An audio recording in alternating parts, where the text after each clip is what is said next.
Okay, there we go. Let's, do-do-do.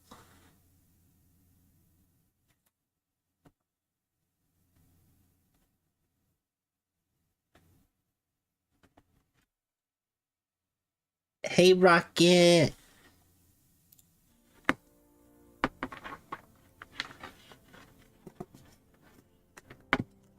How are ya? Okay, hold on. Let's go to audio.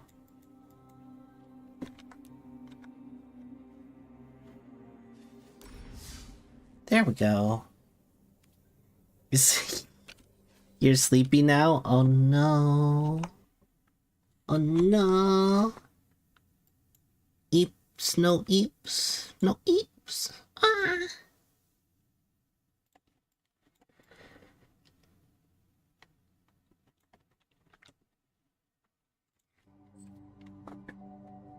Hello, Konkuro. Alright, now we can do ranked mode, which I want to do.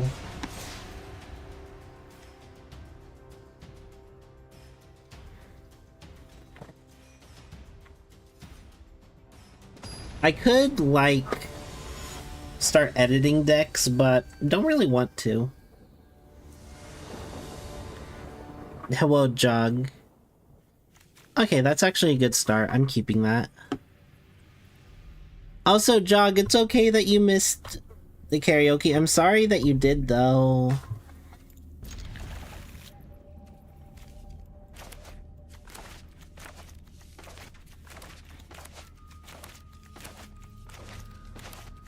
How are you, Konkuro? Let me play it.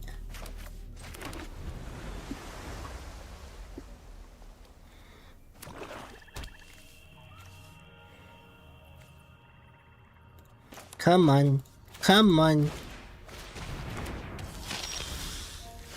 I've shifted to blue? I have shifted to blue, yeah. I like blue better. Each opponent loses 2 life and you gain 2 life. Oh. Okay. Okay. Yeah, I actually like the blue deck a lot more.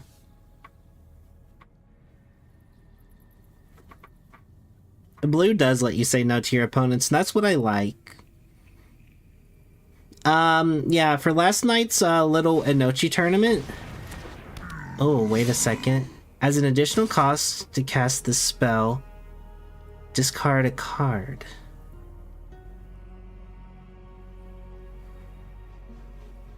Well, I'm not gonna block it. Gonna play that.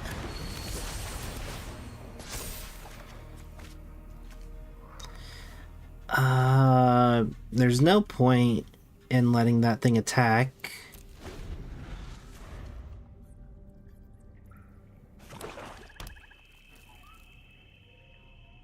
Blue is on brand for me.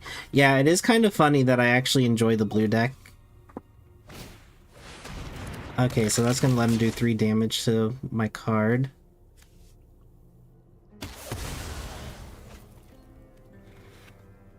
Okay, yeah, his deck is,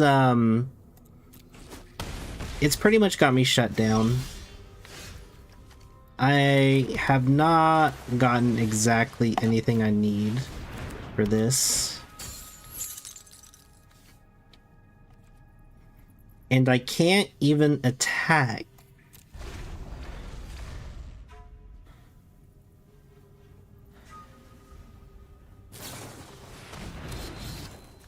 Target cre- oh, okay, I'm gonna have to block that.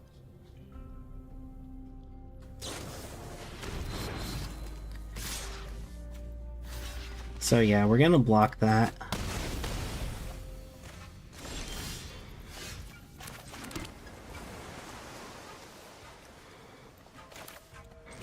Hello, Dealey. Ranked probably uses decks that people made. Probably.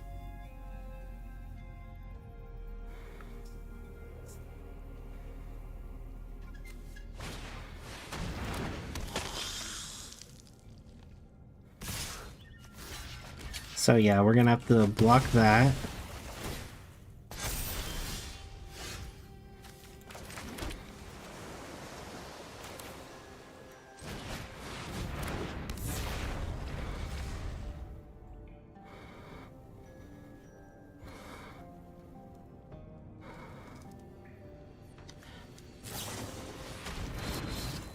Okay, that's so bullshit. Holy fuck.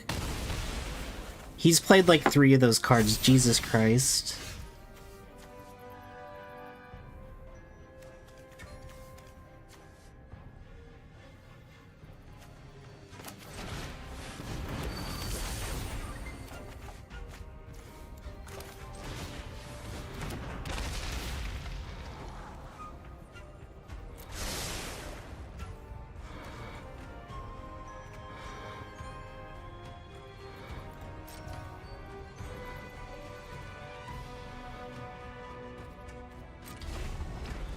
Okay, I should be able to block both incoming cards, maybe?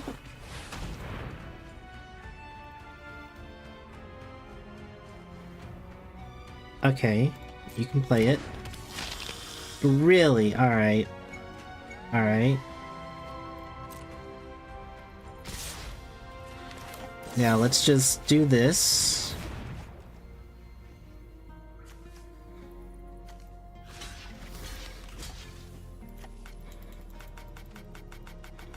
Ooh, wait.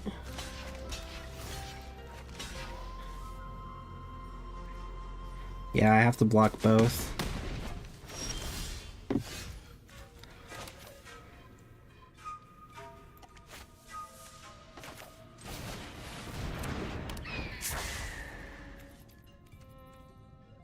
No attack.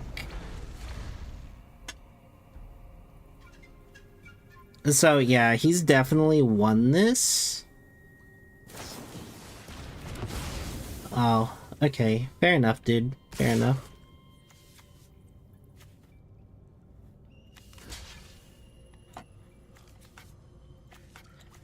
Oh, I can't. Okay, there we go.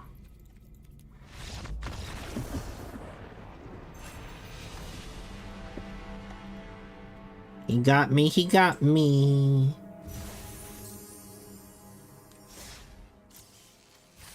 Oh, I got 1,000 gold for that? Yippee.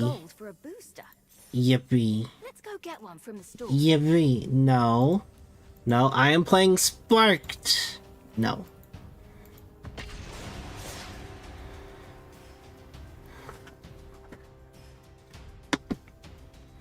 Apparently blue is not good against the black deck. Because every time I fought the black deck with the blue deck, I've just kind of gotten stopped. Though, I am just using a normal deck, or like I haven't added any cards, so it could be better if I actually added cards.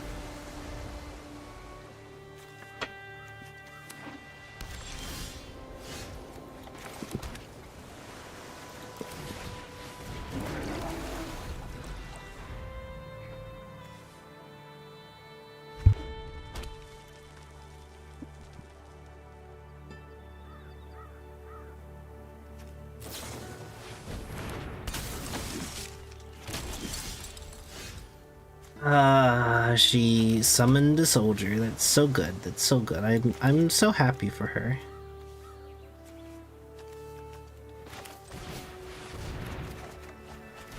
Let's just draw 2 cards.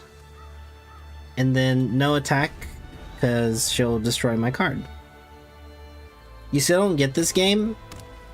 I'm still learning myself.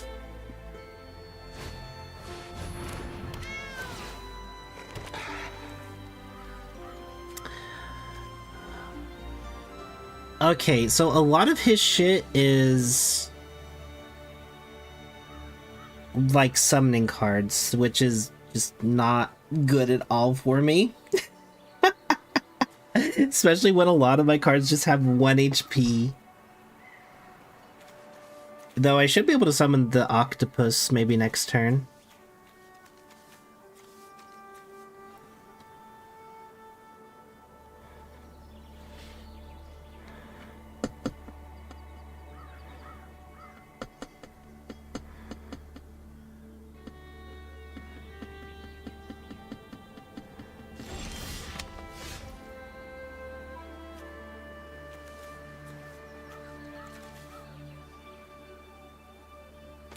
Okay, so...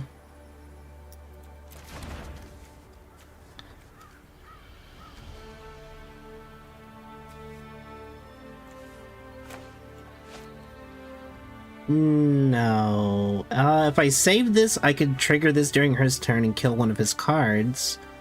I could unsummon a monster, but that'll just give him another token. I could lock the monster. No, we're not gonna lock the monster.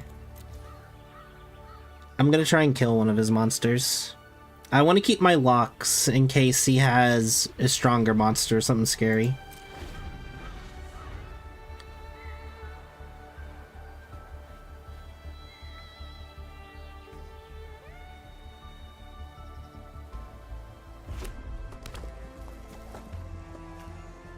So now he has fire and that.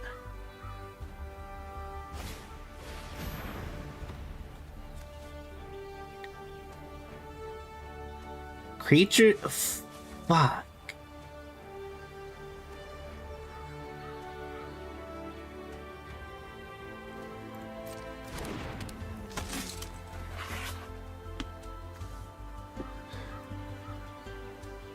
Am I doing tank... their deck challenges? I am not.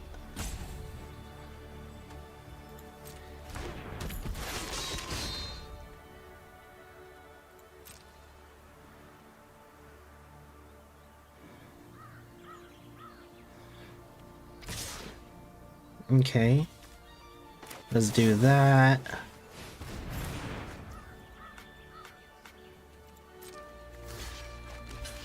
And let's block it.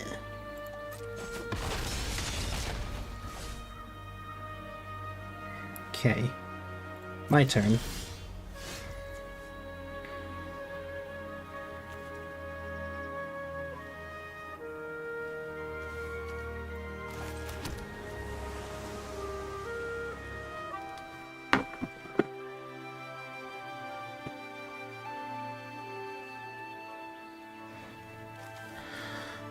Let's see here. Alright.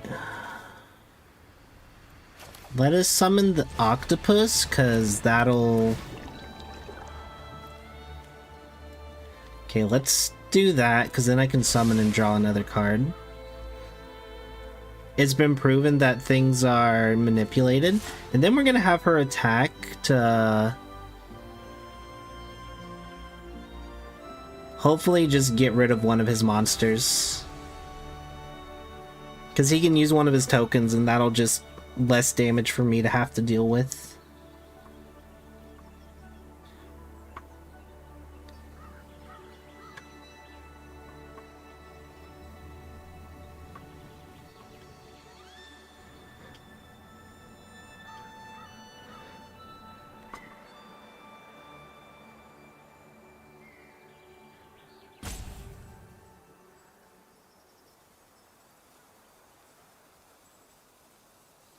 I wonder if he forfeits if he doesn't do anything.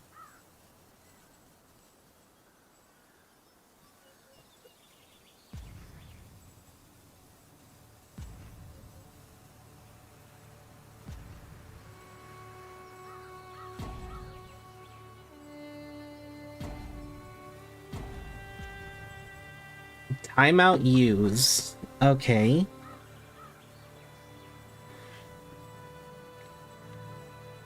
I wonder if he thinks I'm gonna get bored and leave. Is that a strategy? Like, it's not gonna happen. I'm here streaming. I'm just here. I'm existing. No?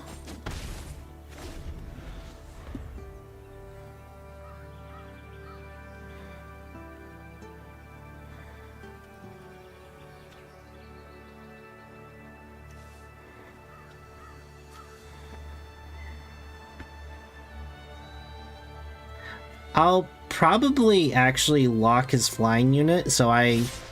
Ooh, okay, okay.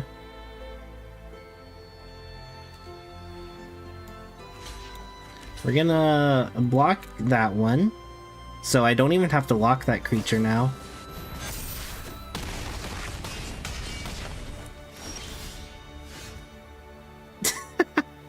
Alright, I got played there. I got played there. That's nice.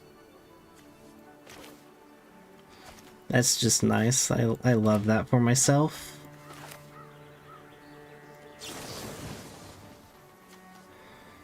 We're gonna return that. Gonna lock that.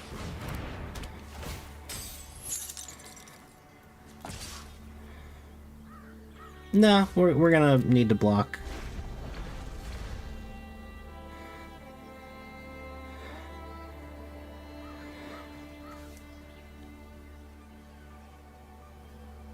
I fucking wish he would actually play though, Jesus Christ. It's fucking annoying. Just play your cards, dude. Just play your cards. That's great. I love that. Alright.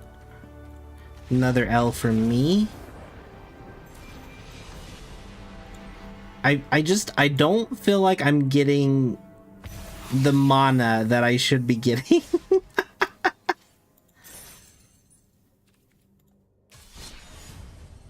Shut the fuck up! I don't care about wild cards.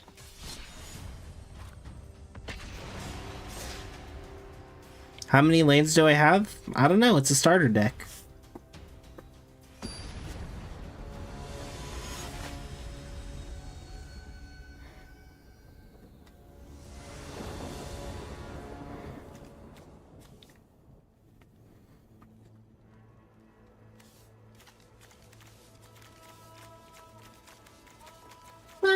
Mama.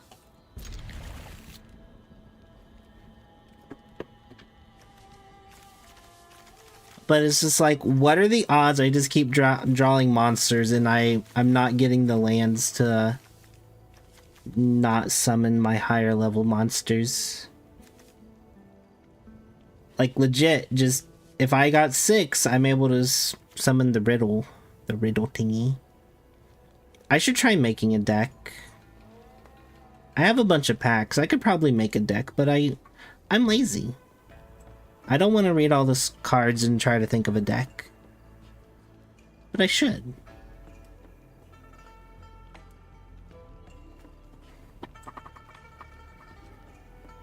How many lands are you allowed to have in your deck? How many is the good? How many is good? And how many is too many? Is there a cap?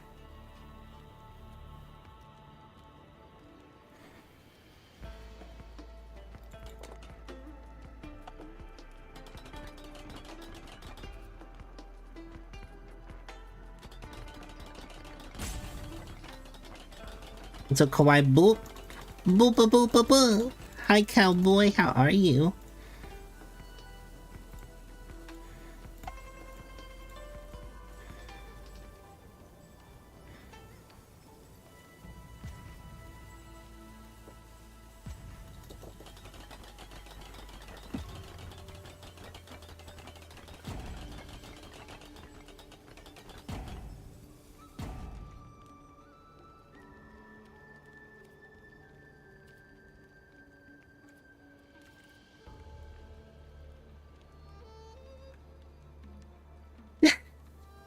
Why does it take so long? I should be fighting real people, so like why are they so slow? Like it's not that deep.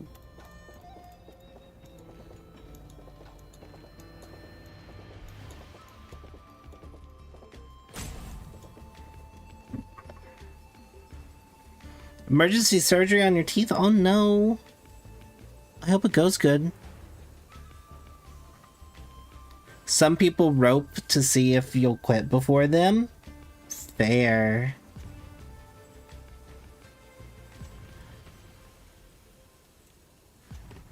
There's no penalty to roping, so it's a really toxic strat. That's fair.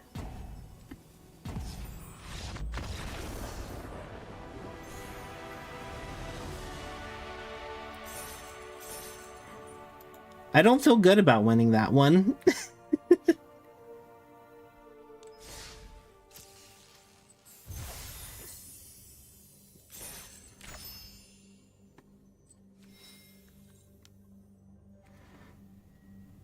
can earn wildcards primarily by opening packs. This will progress. Now that you have one, why not go to your deck and craft a new card? A great place to start is to clone starter deck. Okay. It's causing your face pain. I'm sorry. Okay, let's look at decks. Wait, this is definitely not the... Hold on. Hold on. Deck, am I able to copy it? Details, okay, what's my favorite? Clone it. Okay. Test, build. Okay. There we go. Now, let's go to my packs. Let's open all.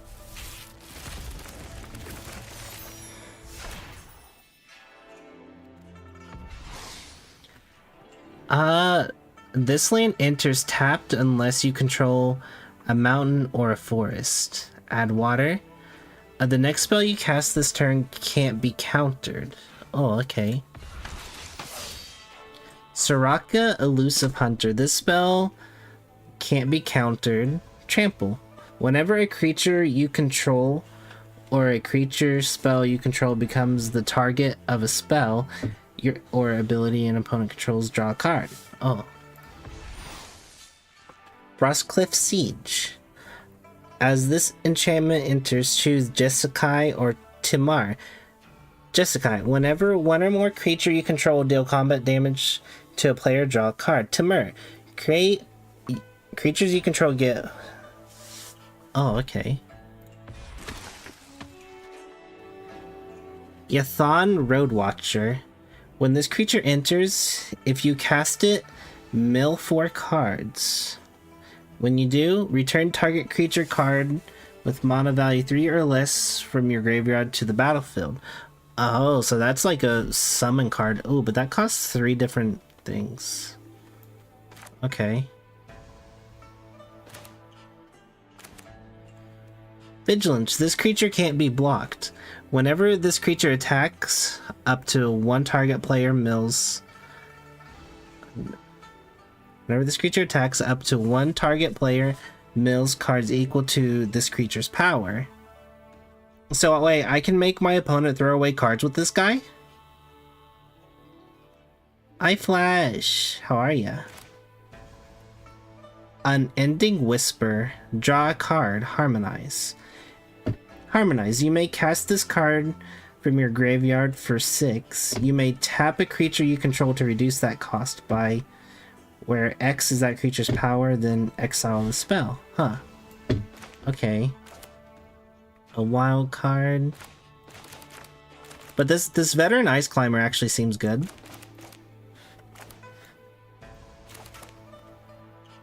A Riverwalk Technique. Choose one. The owner of target non-land permanent puts it on their choice of top or bottom of their library. Counter target non-creature spell. What does that mean? Can someone please dumb down this card for me?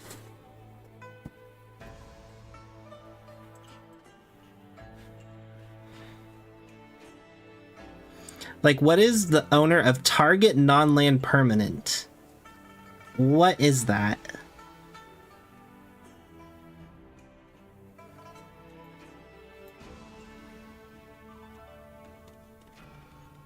Does anyone in here know?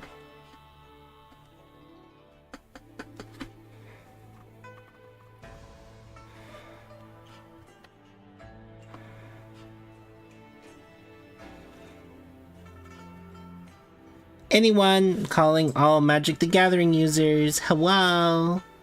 Hello? What is what? This card right here that I'm looking at. The owner of target non-land permanent. Sorry, dropped for a second. I am dropped. Yeah. What does that mean? Like, I need that dumbed down.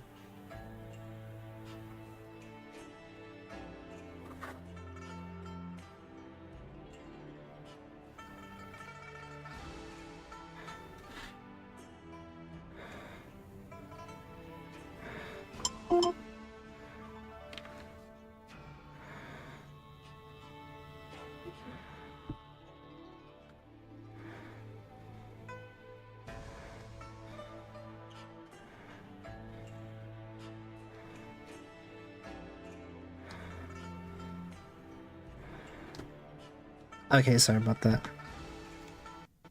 Okay, wait, hold up. Blah, blah, blah. Okay, sorry about that. So you take their card and shove it into... Okay, but they can pick if they put it on top or bottom of their deck. Target non-land permanent refers to anything on the field that isn't land. The owner of target non puts it on their choice of top or bottom of their library. Oh, okay. So it's basically so it's like a better version of my one card that returns a card to their hand. They have to then draw it. Okay, that makes sense.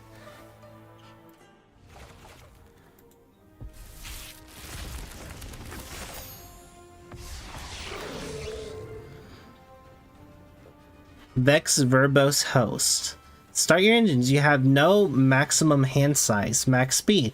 If you would draw a card, draw 2 cards instead. Wait, this is legendary.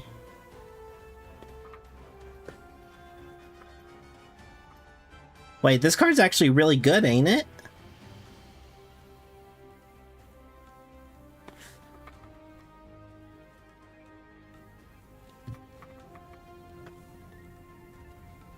Max speed is 4. Yeah, wait, that's actually really good. Okay. Sorcery. Target creature you control deals damage equal to its power to each other creature. Oh. Legendary cards normally have decks built around them. Yeah, I do like that card. Sunbillow Verge. Okay. So I'm really only concerned about the blue cards, actually. Flying Vigilance. Whenever one or more creature attack you, those creatures get -1 attack until the end of the turn. Exhaust. Put 3+1 counters on this creature. What the fuck? That's good too. A creature with flying can't be blocked. Yeah, Vigilance attacking doesn't cause a creature with Vigilance to tap. Oh. Okay.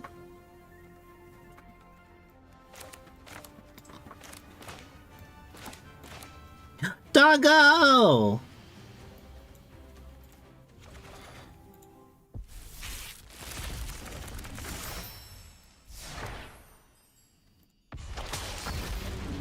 Scorpion Dragon. Alright. I don't really care much for you. I only care about the blue decks. I'd have to have a red fire deck for you. But I'm gonna read you.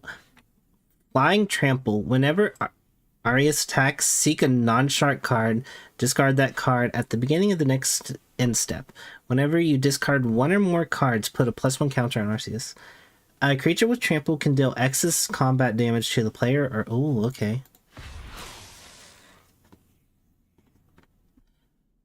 When this vehicle enters, create 4 1/1 colorless servo artifact creature tokens. Whenever this vehicle attacks, draft a card from support Skyforge spellbook. That card perpetually becomes an artifact creature. Okay.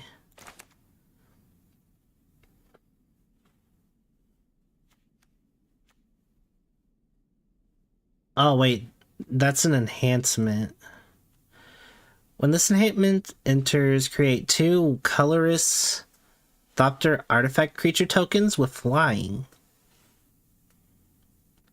Max speed. Sacrifice this enhancement creature. Create 2 colors Thopter artifact creature. Oh, okay. So that one just summons a bunch of stuff. Instant, choose one. If you have max speed, choose both instead. Seek a card with start your engines. Seek a non-land card. Jumpstart. Okay.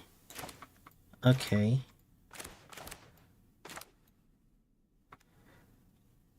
Guidelight Optimizer. Add water. Spend this mana only to cast an artifact spell or an active ability.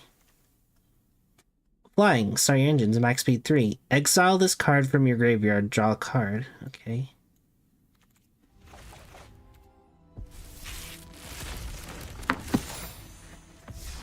This is a prime day for justice. Legendary Planeswalker Gideon.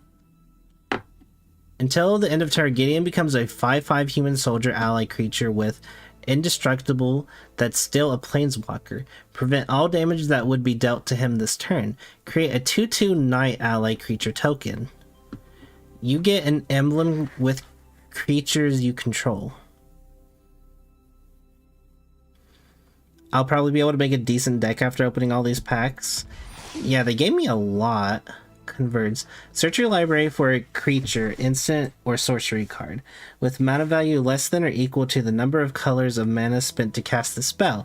Exile that card, then shuffle. You may cast that card without paying its mana cost. Okay. Delvey. Take an extra turn after this one. Exile Temporal Trespass. Oh. Okay. Now wait, hold up. Del. Now each card you exile from your graveyard while casting the spell pays for 1. So if I have 8 cards in the graveyard, I can just throw those away and only pay 3 mana for this? Is that what I'm understanding? I like that. I could see how that could be good. It's busted. Yeah. Look at the top 2 cards of your library. Put one of them into your hand and the other at the bottom of your library. Oh, I like that too. Flying. Draw a card, then put a +1/+1 counter on this creature. Really? Okay, that's kind of... Okay. Embalm. You may pay the embalm cost and exile this card from your graveyard to create a token that's a copy of this card except it's white. It has no mana cost and it's a zombie.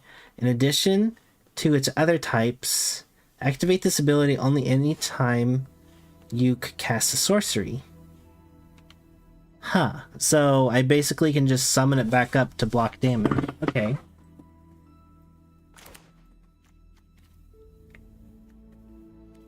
Okay.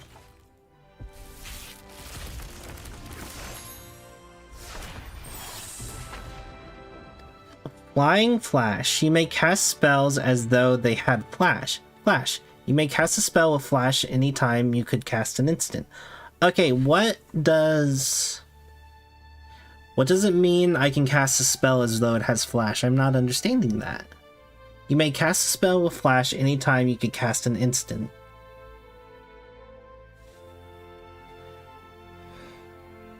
Like, okay, I'm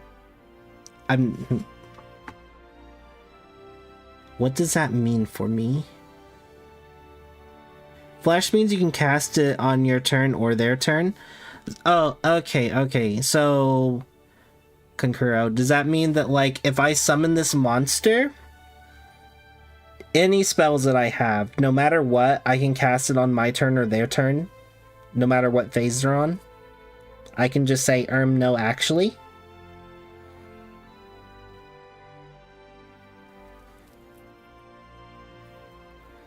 Yes, if you have the mana. Okay. Okay, that makes sense. Banner of Kinship. As this artifact enters, choose a creature type. This artifact enters with a fellowship counter on it for each creature you control of the chosen type. Creatures you control of the chosen type get +1/+1 for each fellowship counter on this artifact. Okay, hold on.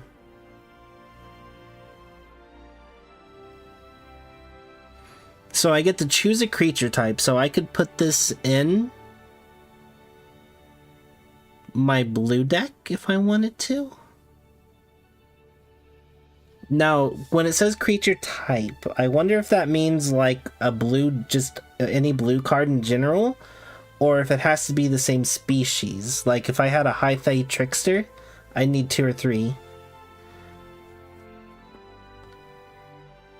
Chaotic? Oh, I remember Chaotic. That's like really old.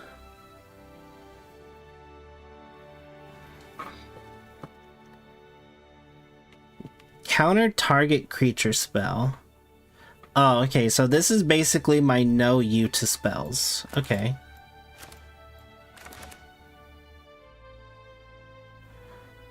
An Overworld deck, so target creatures owner. Wait, target creatures.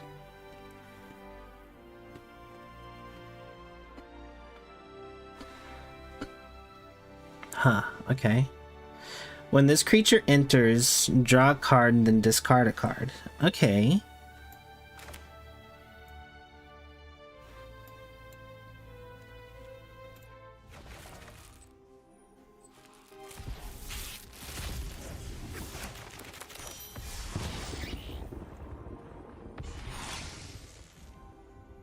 Enchantment. If this card is in your opening hand, you may begin the game with it on the battlefield. As this enchantment enters, choose a creature type. Creatures you control are the chosen type in addition to their other type. The same is true for creature spells you control and creature cards you own that aren't on the battlefield.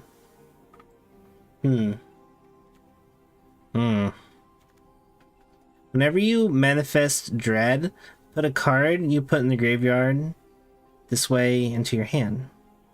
Your phone didn't alert you? Oh my god. I honestly feel like I should just fucking call Saku and have him explain these cards to me. I might call Saku.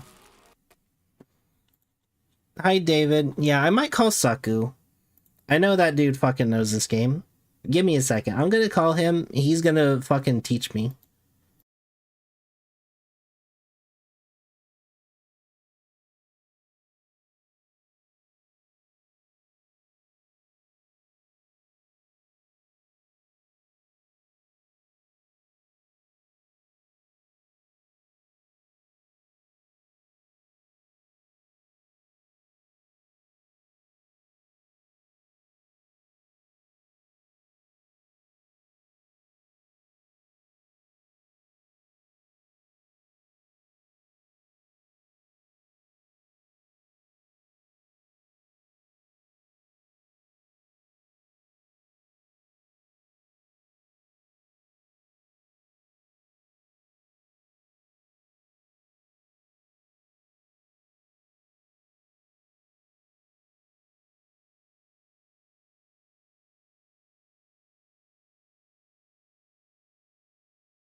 Okay, never mind. Am I frozen? I'm not frozen. They all have their own story. I might want to focus on one set. That's true, but there's a lot. So I'm really kind of going by art and effect right now.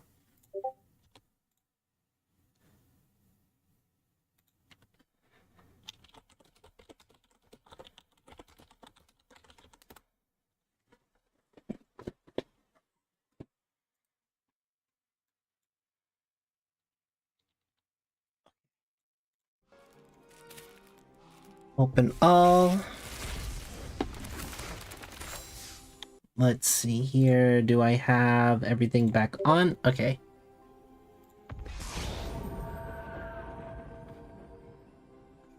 Cause I'm gonna be honest, I'm wanting to focus on just blue right now. I can branch out to different colors later, but I figured it's just gonna be easier just to stick with one set.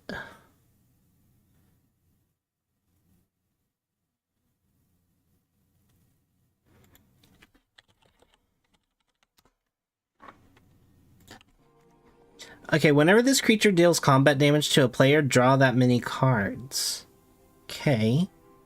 When this equipment enters Manifest Dread, then attach this equipment to that creature. Equipped creature has flying.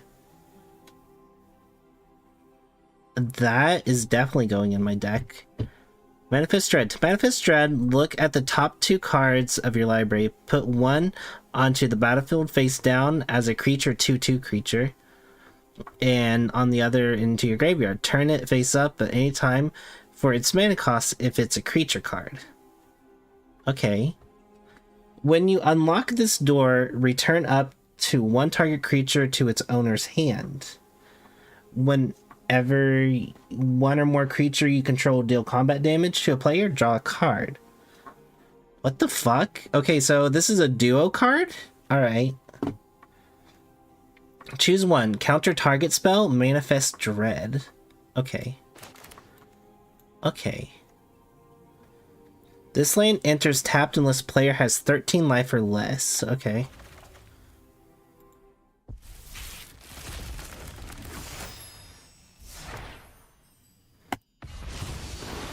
Okay.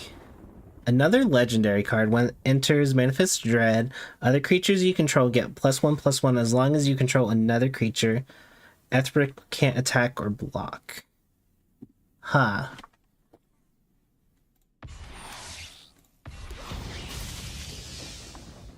Lurker in the Deep.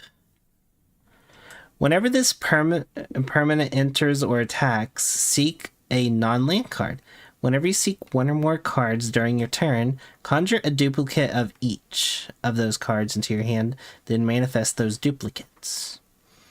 If you cast the spell for its impending cost, it enters with 4 time counters and isn't a creature until the last is removed. At the beginning of your end step, remove a time counter from it. Huh. Exile target creature. The exiled card perpetually becomes an enchantment, then put it onto the battlefield under your control. It loses all other card types. Oh, I like that. I just steal their card. Okay. Meat Locker. When you unlock this door, tap up to 1 target creature and put 2 stun counters on it. When you unlock this door, draw 3 cards and then discard a card. Okay. Okay. Defender, Eerie. Whenever an enchantment you control enters, and whenever you fully unlock a room, this creature can attack this turn as though it didn't have Defender. Okay. Okay.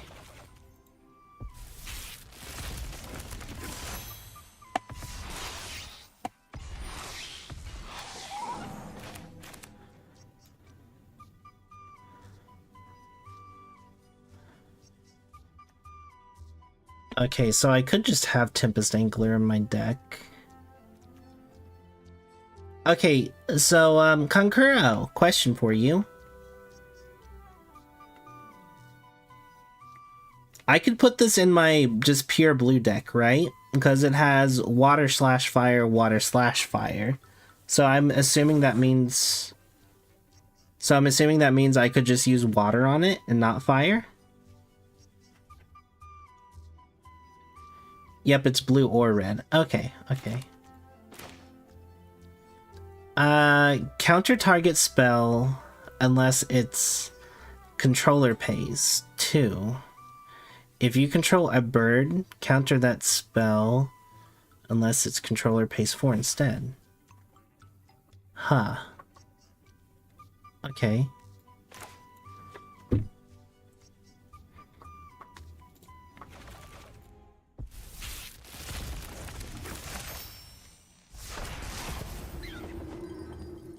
This reminds you of Yu-Gi-Oh? I love this fucking rabbit. Oh my god. Ribby Ribbit. Gift to tap fish. Draw 2 cards. If the gift was promised, seek 2 non-land cards instead.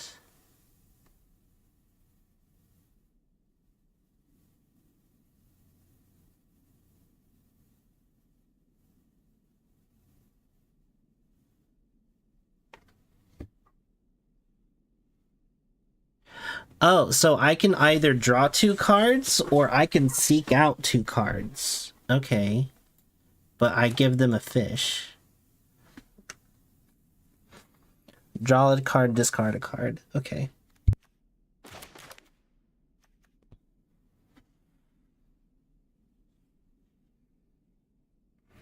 Okay. Okay.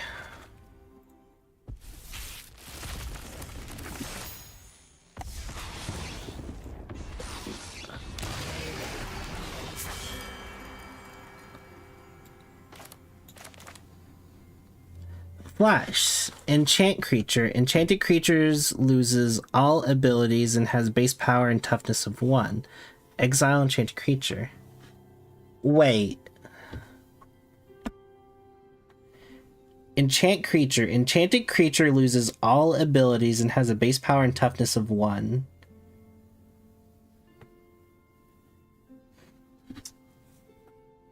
Okay, so if I'm understanding this card right, say my opponent has, let's just say the green card, the green deck, and he summons the T-Rex with the 10/10 power.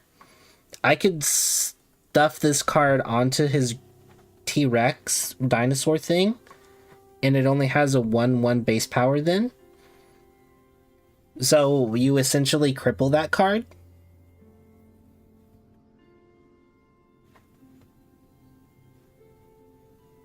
Yep. Okay, that's what I thought, but that just sounded really good. Choose target petal. Get lightning, then you may pay the amount of lightning. What? Counter that spell unless the controller pays 1 for each paid this way. I can exile that creature too. Okay. What is this lightning symbol? What is that referring to?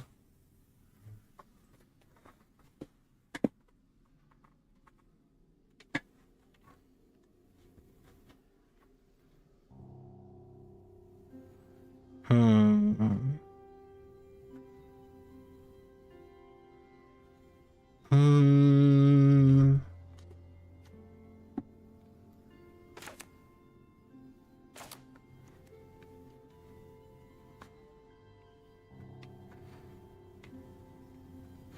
Lightning is energy. Some cards generate it, builds up like counters. You can use it for special effects on certain cards. Oh, okay. That makes sense.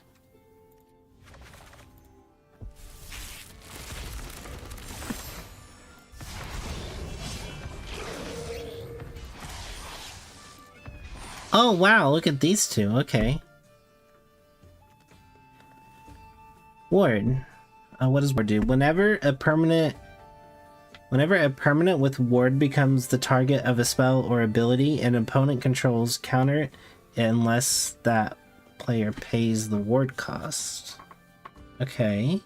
You may look at the top card of your library anytime. The top card of your library has plot. The plot cost is equal to its mana cost. You may plot non-land cards on the top of your library. Okay, that doesn't necessarily make sense to me, but that's fine. Exchange control of 2 target creatures. Exchange control of 2 target artifacts. Okay. Okay.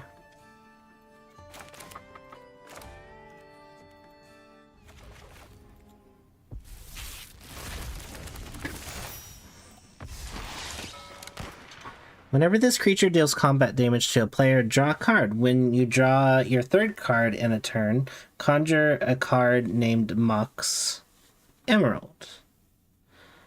Emerald into your hand. This ability triggers only once. This creature has a base power and toughness of 4/4 until the end of turn. Okay.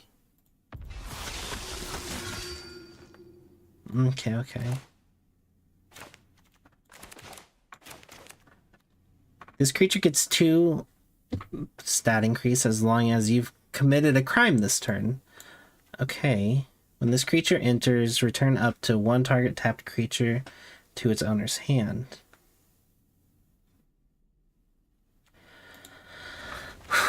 Okay, so I'm also noticing that some of these cards are like pack specific and they have their own pack specific requirements and stuff that you'd have to put in to make them even work.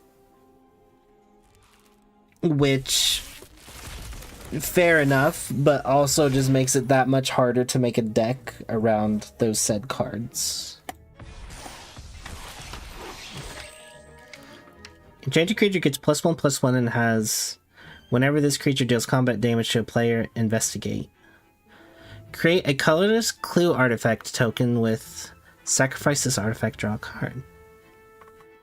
Okay. Okay, wait, that's no, that's actually just straight up good. Equipped creature gets +1/+1 and has, whenever this attacks, Surveil 2. Surveil 2, look up to 2 cards in your library, then put any number of them to your graveyard and the rest on the top of your K. Sacrifice, draw a card. Okay. Draw a card. Investigate. Create a colorless clue artifact token with... Okay. Okay. Okay, it's a flying creature. Okay. Create a colorless clue artifact with sacrifice. Okay. Okay.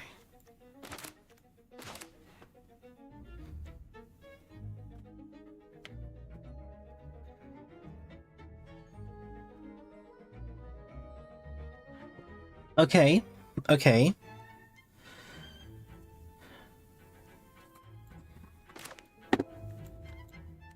Now those were a little bit easier to understand.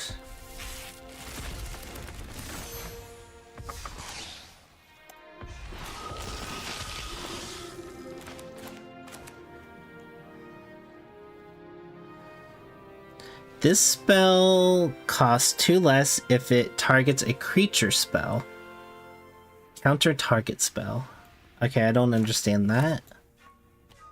Equipped creature gets +1/+1 and has whenever the, okay. Okay. Okay.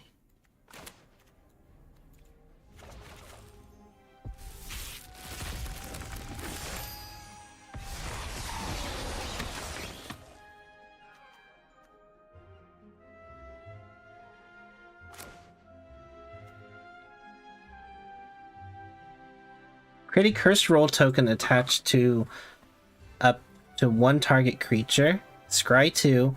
When you next cast an instant or sorcery spell with mana value 3 or less this turn, copy that spell. You may choose new targets for the copy. Too much info, brain kaboom, yeah. Enchanted creature has base power of 1/1. If a creature has more than 1 roll controlled by the same player attached to it, all of the most recent one is put to the graveyard. Okay. Tap 1 or 2 target creatures an opponent controls, put a stun counter on each one. Okay, so just stun cards. Okay.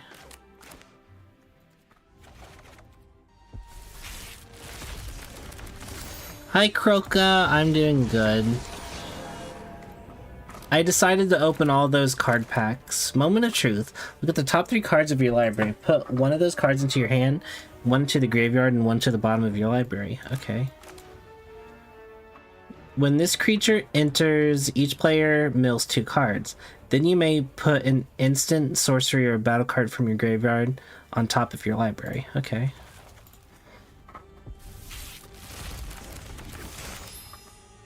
Okay.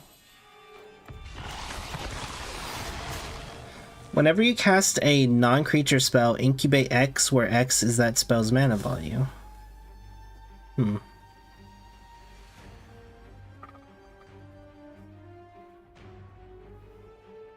Okay.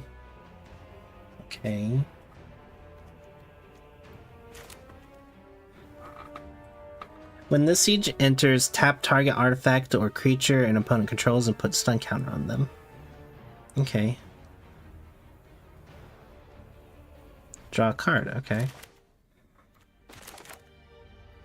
When this creature enters, create a 1/1 blue and red elemental creature token, okay.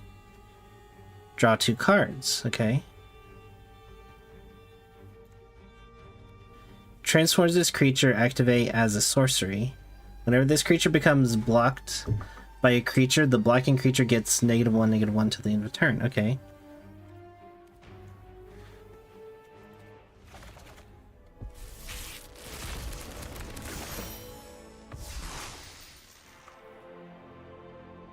I'm taking in 40 years of Magic terms. No wonder a lot of it doesn't make sense. If you would proliferate twice instead. Remove 3 counters from among other artifact creatures and planeswalkers you control. Put an indestructible counter on... Okay.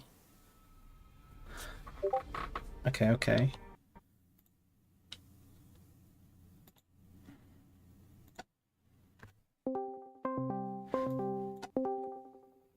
Hello. That's not muted, so they can hear you right away.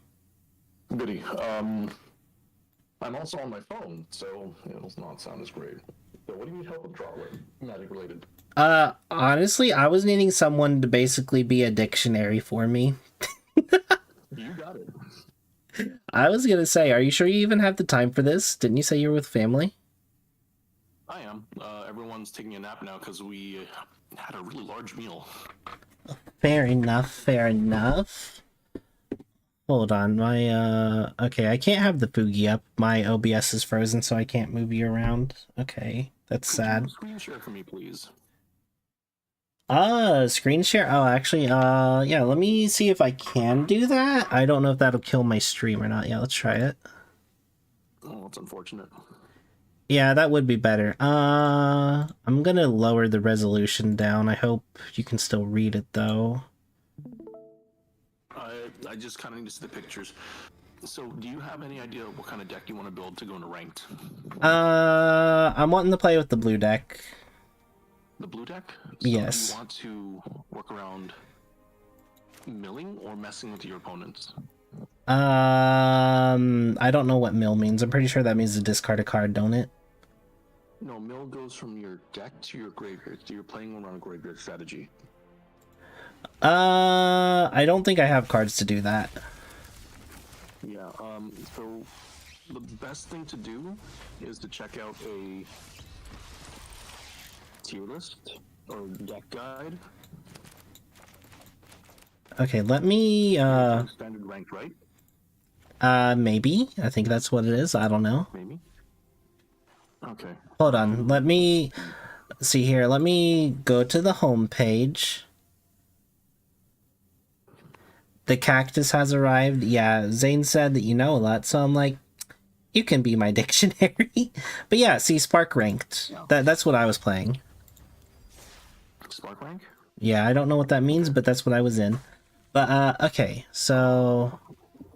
Hold on. Now, this is a copy of this deck that I made. Edit deck. Of the blue deck. So, oh, so you're playing that deck. Yeah, the blue fly starter deck. Yeah. Or I could make one from scratch. That might be easier than just having all the cards already in there, because I don't know what's what.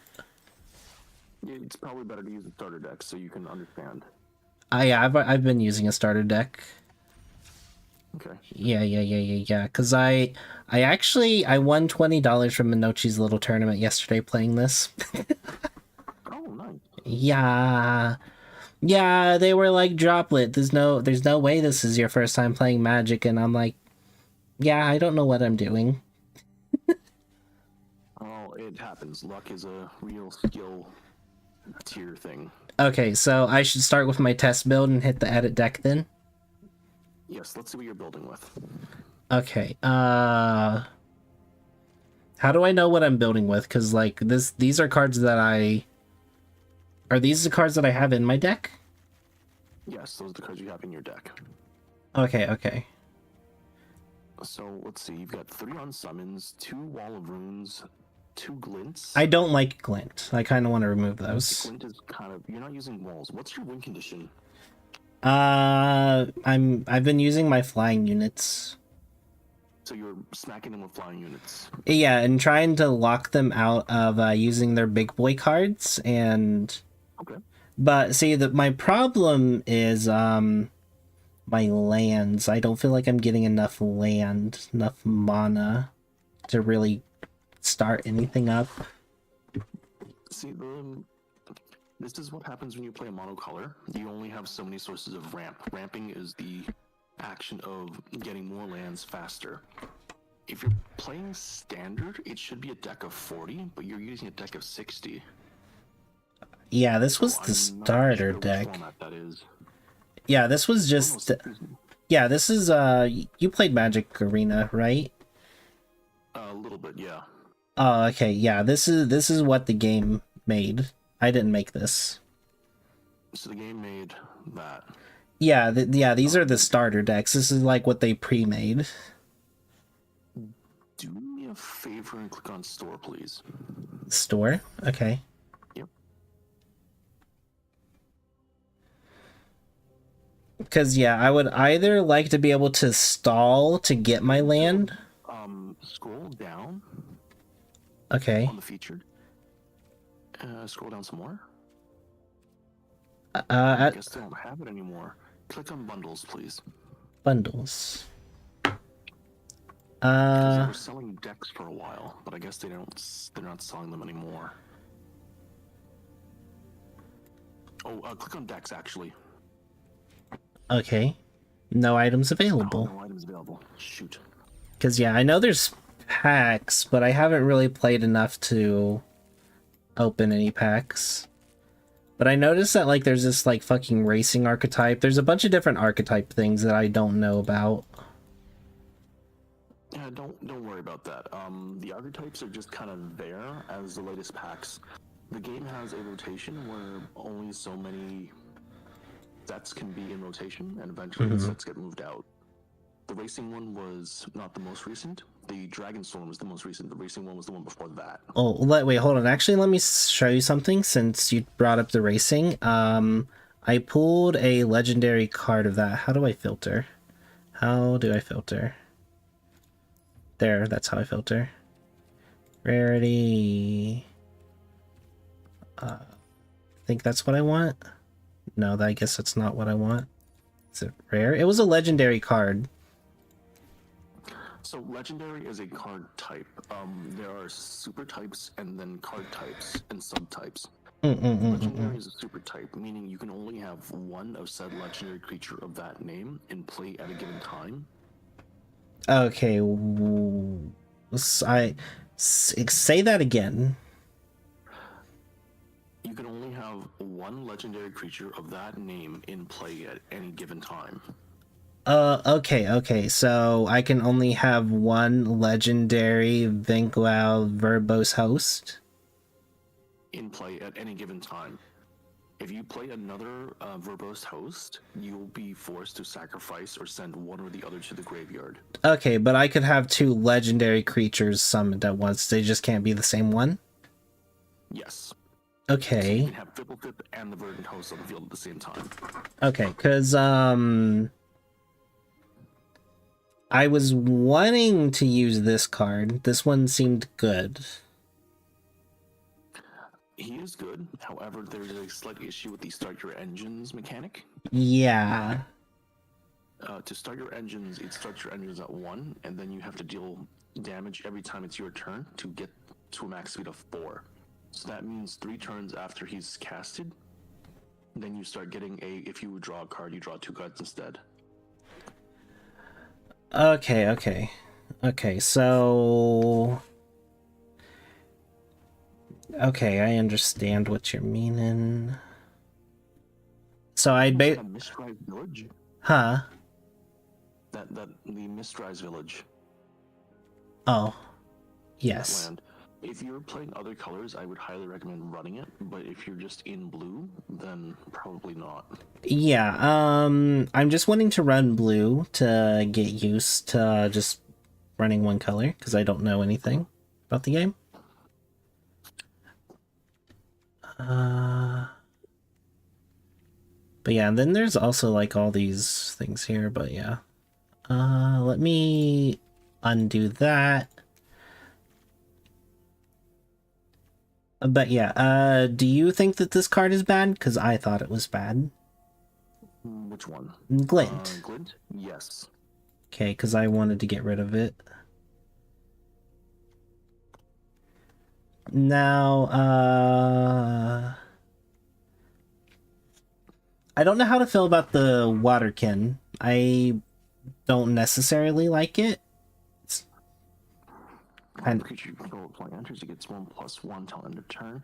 It's not really good. It doesn't have flying, and it's a very kind of situational. yes, it's a niche card that I kind of want to get of. Now I like Unsummon. I like the Wall of Ruin. Sword Guardian, I guess that's good for blocking, but that's about all it can really do. You might as well just have another wall. Huh. Yeah. So, it does. You know how combat works, right? It does one damage, or it does damage at the same time. I'm aware of how combat is, yeah. Yeah. So you're better off just having the bigger stat stick. It doesn't have any abilities. It's better off to have like a beneficial ability than to have just stats. Okay, so you're saying I should have another Wall Rune instead of a Sworn Guardian? Yeah, because the wall runes are cheaper too, right? How many wall runes do you have? 2. I Yeah, you have 2. think I can add more than one. Wait, Yeah, you can have a maximum of 4. okay. So if you get rid of the 2 Sworn Guardians, you can add 2 of the wall runes. Okay.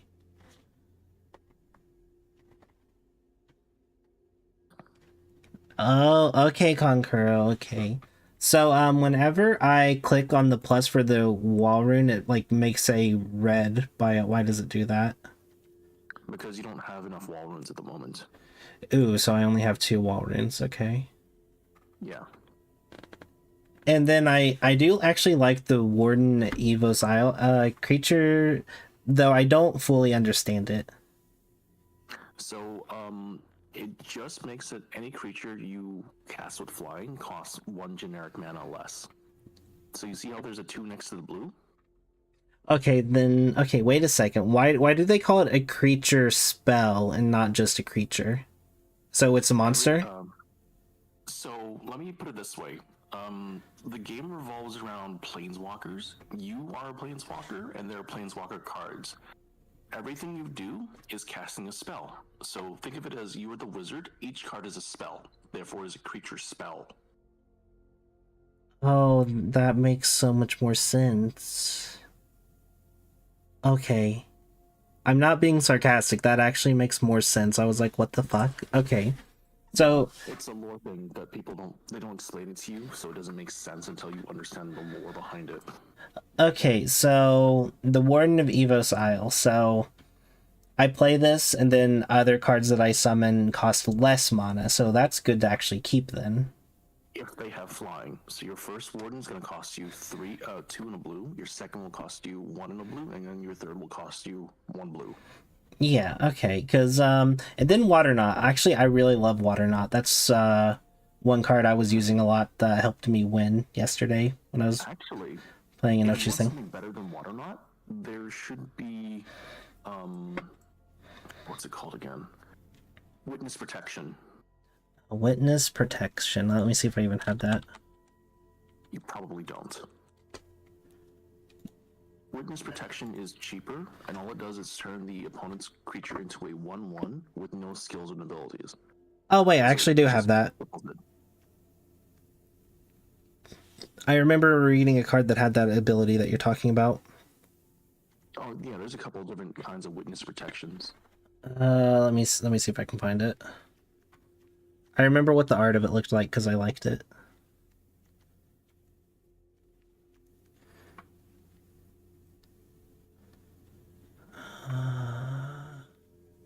Okay, I know I have it. Am I just overlooking it?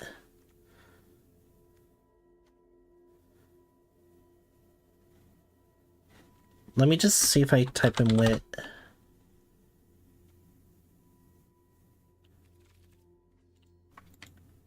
Right, chat? I'm not crazy, am I? I remember like asking them if that's what it meant.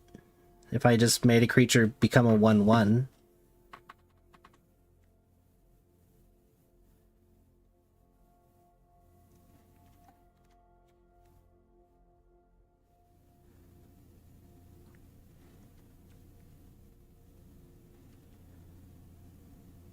I'm trying to find a deck list for you to follow that might be interesting. I know you want to play control style, right? I don't know the styles. I just but I like the way this deck plays. So like, yeah, I can stop all their monsters. Then this one like stops them from attacking. I guess that would be control. Would it? I don't know. Yeah. So it's control or tempo. So you choose what they can. You try to decide what they can and can't do, hinder them, and then you beat them up. Yes, exactly. Search for enchantment. Enchant.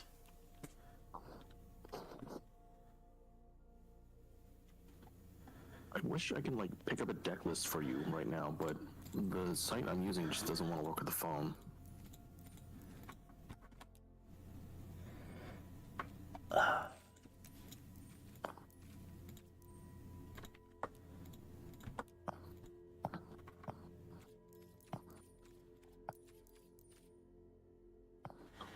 What the hell? Okay, I'm going crazy. I know I saw a blue card that, like, okay, it had like a giant on the back here, and then like there's just a person standing like right there, and it was like a blizzard.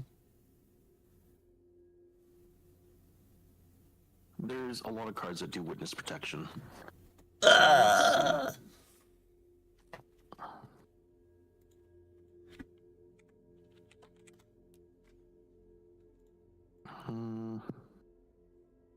I'm sorry, I'm not at my computer. Otherwise, I'd be able to help you a lot more with this. It's fine. There's also Frogify. I don't know if that would be legal in the set that you're playing. I don't think I have Frogify. Then filter on enhancement? Okay. Wait, you're playing Standard or Explorer or Alchemy? I don't know what any of those terms mean. Those are the game types for ranked. I am... Oh, shoot. I'm playing the Spark or whatever. Spark. Called. Yeah, whatever that's called. Could you please show that to me again? I can't really since we're on the screen, but I'd have to save and exit. Yeah, save and exit anyways. You're gonna add more cards to it regardless. Yeah, Spark ranked. Spark ranked? Yeah. What the heck is Spark ranked? Could you click on it just to like see what it is? This. Let's see. Play against other planeswalkers here to level up, earn rewards, and harness your spark. Okay.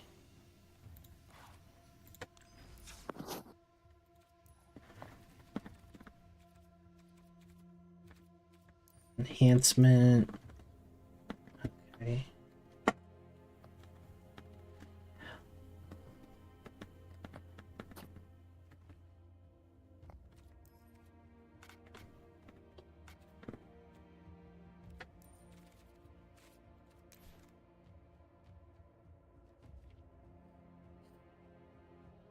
Oh, Spark ranked I think is just a tutorial mode.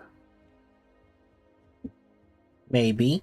So you don't have to get too competitive in there. You can just play with whatever jank you have. Okay, yeah, I'm not finding my card now.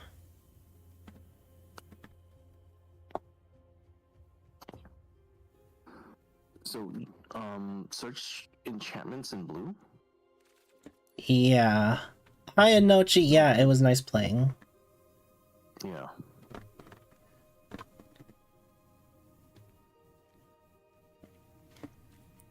But yeah, see, I have enchantment. Are we sure it's an enchantment? No, it's almost definitely an enchantment. Then you may not have it, or it may not be available in that game mode. Thank you, Nochi. I'm trying to just make a blue deck right now.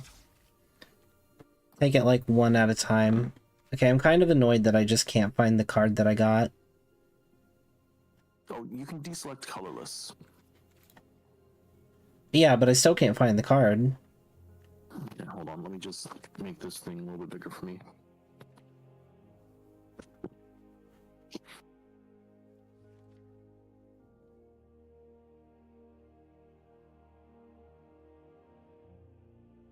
Some cards aren't available in all modes. Oh.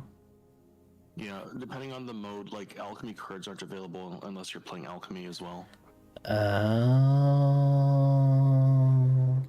Because some cards are just inherently broken. Oh, you have alchemy selected. So, click on standard. Okay.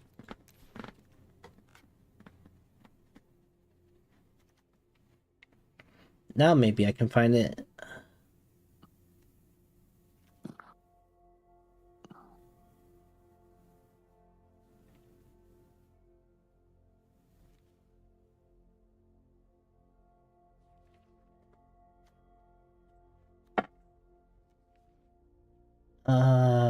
It might be the fear. Fear of failed tests? No. No, it's not that one.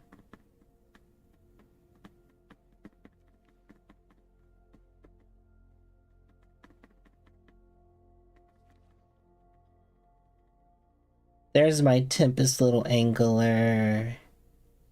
Yeah, you may not just have it.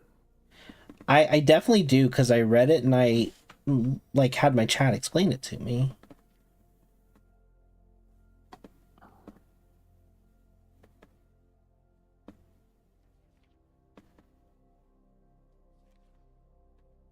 I'm about to just go. I should just go back through my stream and see if I can find it. Hold on. Weak stone subjugation. Enchant artifact or creature. When an aura enters, you may pay 3. If you do tap enchant permanent, enchant permanent doesn't untap. Nope, that's not it. Okay, I think with it you could banish the card or make it a 1/1. I can't remember now. I might be mixing up 2 cards now instead of just 1. If it's exiling a card and then make a 1/1, it sounds like that'd be a white ability rather than a blue ability. Blue doesn't really work with exile. Blue works more with bouncing and countering.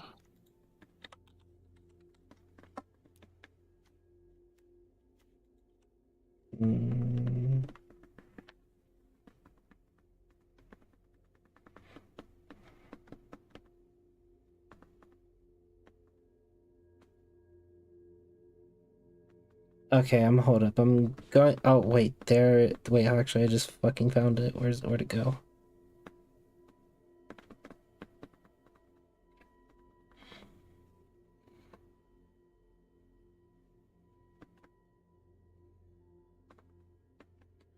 Okay. Utter insignificance.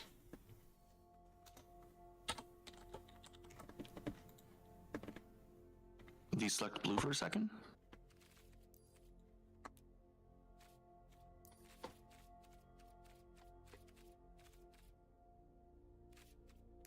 Change the format again. Okay. Scroll down to the bottom. Is there sparked there? Do you see sparked anywhere? I do not. Okay, just keep alchemy selected then. Okay. Click the not collected. But I should have.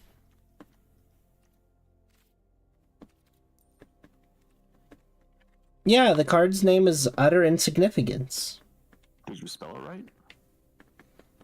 Yeah, UTTER. Weird. Select historic and see if it's there. Okay. There it is. There you go. Okay, so I can't use this card though? You're playing the spark thing, so I think it should be fine. Okay. Historic is just a mode where all cards are available. Oh. interesting names. But yeah, this is the one I was looking for. It seemed really good. That was pain.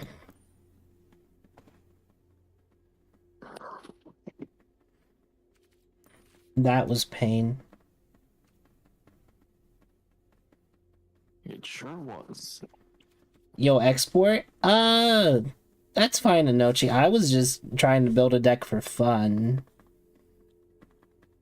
So, since you want like flyers and counterers, you probably want to find more flyers and add a couple more small blockers. Yes. So,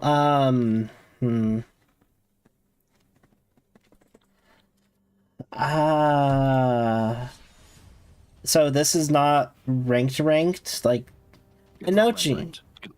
Inochi, what is sparked ranked?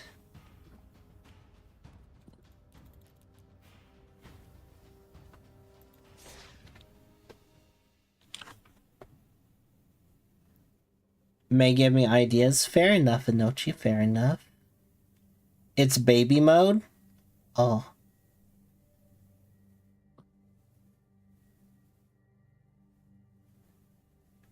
I might need to do the color challenge, because I haven't done that yet. I think you should do the color challenge. It'll give you a vibe of what each color plays like, so you can kind of find your niche. I already kind of got an idea of what each does. Like, why, like, you summon and block shit a lot. Blue binds your shit. Black tries to kill your shit. Red tries to attack and summon a bunch of shit fast. And green tries to overwhelm you. Yeah, so, white, yeah, so the combinations also do silly things as well. For example, white-green will go really wide. You'll have so many creatures you don't know what to do with. Blue-white is extreme control. Mm-hmm. You're probably going to want to play blue regardless, so let's see now. Nah, I don't know. I can't think of stuff right off the top of my head. It's okay. Hold on, before we start adding stuff, let's just, get rid of stuff from this starter deck, and then add in other cards that we want. So keep the unsummon, that, Utter, Cloudkin, Warden, Waterknot. Should I keep the Winged Words? Sponsors. Yeah, if you have a lot of creatures with flying, it's only 2 to draw 2 cards. Okay, then yeah. And then the Octo thing. Should I keep the Octo Prophet, or should I remove them for now? You should remove it if you have something better to put in its place, because I don't know if you have a lot of creatures. I opened like, I think 30 or 40 packs. I should have monsters, maybe? And then I like Sleep. I actually only managed to use it once I think in Inochi's thing, and it gave me 2 turns. Hi, So Cobra. essentially, Sleep is a game ender for you. Why, what do you... Oh. Yeah, It like, ends the like it lets you end the game. basically, yeah, because I get to attack their stuff just 2 times without them blocking anything with all their stuff. Yep. And then this guy is kind of niche too, but he's got a lot of stat. So he effectively has prowess. Prowess means whenever you cast a non-creature spell, they get +1/+1 till end of turn. Yeah. And so you can boost them up really high, but I can't see you needing more than one of those, because it costs a lot already. Okay, then only one of those. And then... The Windstorm Drakes, keep them. They're expensive, but they buff everything even more. Yeah. And now, I've never gotten to actually even use this card. You should probably get rid of that. Now, I've had other people use this card on me, and it really messes me up, but I haven't gotten to use it. You should keep that. You have creatures that can discount it, and it's 2 things in one. One, it's a big flyer, a 5/5 for 6, and it also returns one of your opponent's creatures. So you can get rid of a problematic target and then smack them with it. Okay, and now, this I card... don't think you want that. Yeah, I've never gotten to use that. I've never been in a situation where that card's been useful. And then... The Sphinx? Oh, no, the card that you told me I didn't need, the one that makes you draw 7 cards. Yeah, and then this Wind Reader Sphinx, it can be good. It's like really good at defending. So I kind You of only wanted to need keep... one of those. Oh yeah, there's only one of them in my deck.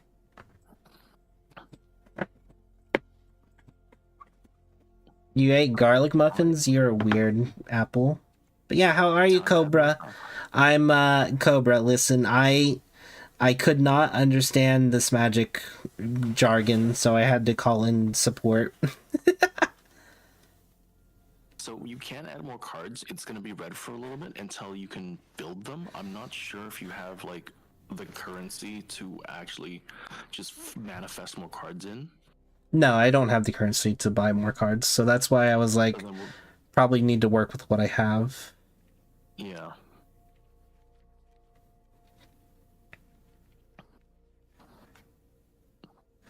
All right, Okay. let's slowly go through.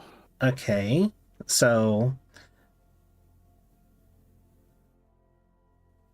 this card seemed good. It seems good, but think about it this way: you pay 1 mana to play it. You Uh-huh. pay 2 more mana to equip it to something, and it only gives them +1/+1. When they attack, you get to see 2 cards from top of your deck and send either one to the graveyard and keep either one on top. Yeah. So It's wait, a huge investment. wait. It doesn't cost 1 mana to equip it to something? No, see how there's the equipped cost 2 at the bottom? Yes. It takes 2 generic mana to equip it to a creature. So it takes at the very top, the blue mana to play it, and then you have to then equip it to a creature. Oh, okay. Then this one's better then, right? Because this one's That one's one. technically better. So it's 1 mana, you equip it to a creature, it gives +1/+1, and whenever the said creature deals damage, you make a clue token. And then I can get rid of that clue token to draw more cards, which would help. Yeah? So, I would recommend not putting equipment in until at the very end to see if you wanted to meld with your playstyle, because sometimes having flying creatures is enough to really just mess with people. okay. Now, starting intensity 1, what does that even mean? I actually don't know about this mechanic at all. It's an alchemy mechanic. I've never seen it in my life. Oh, I have normal cards in. There we go. I guess that didn't help me at all. Never mind. And then... So that's just one to draw a card. You would put that in if you need to either trigger prowess or thin your deck. Yeah, that just... Okay, wait, hold on. And then what's the harmonize thing? Like, explain it in dumb Harmonize is a alternate terms. cost from your graveyard. So when this card is in your graveyard, you pay the harmonize cost by tapping a creature with power, and you discount the harmonize by that much power, and you cast it for the remainder. What does that mean? For example, if you had a creature with 5 power on your field, you would play this card from your graveyard by harmonizing it, tap the creature with 5 power, pay 1 blue, and then you would just do the regular effect. So I would just draw another card for 6 mana?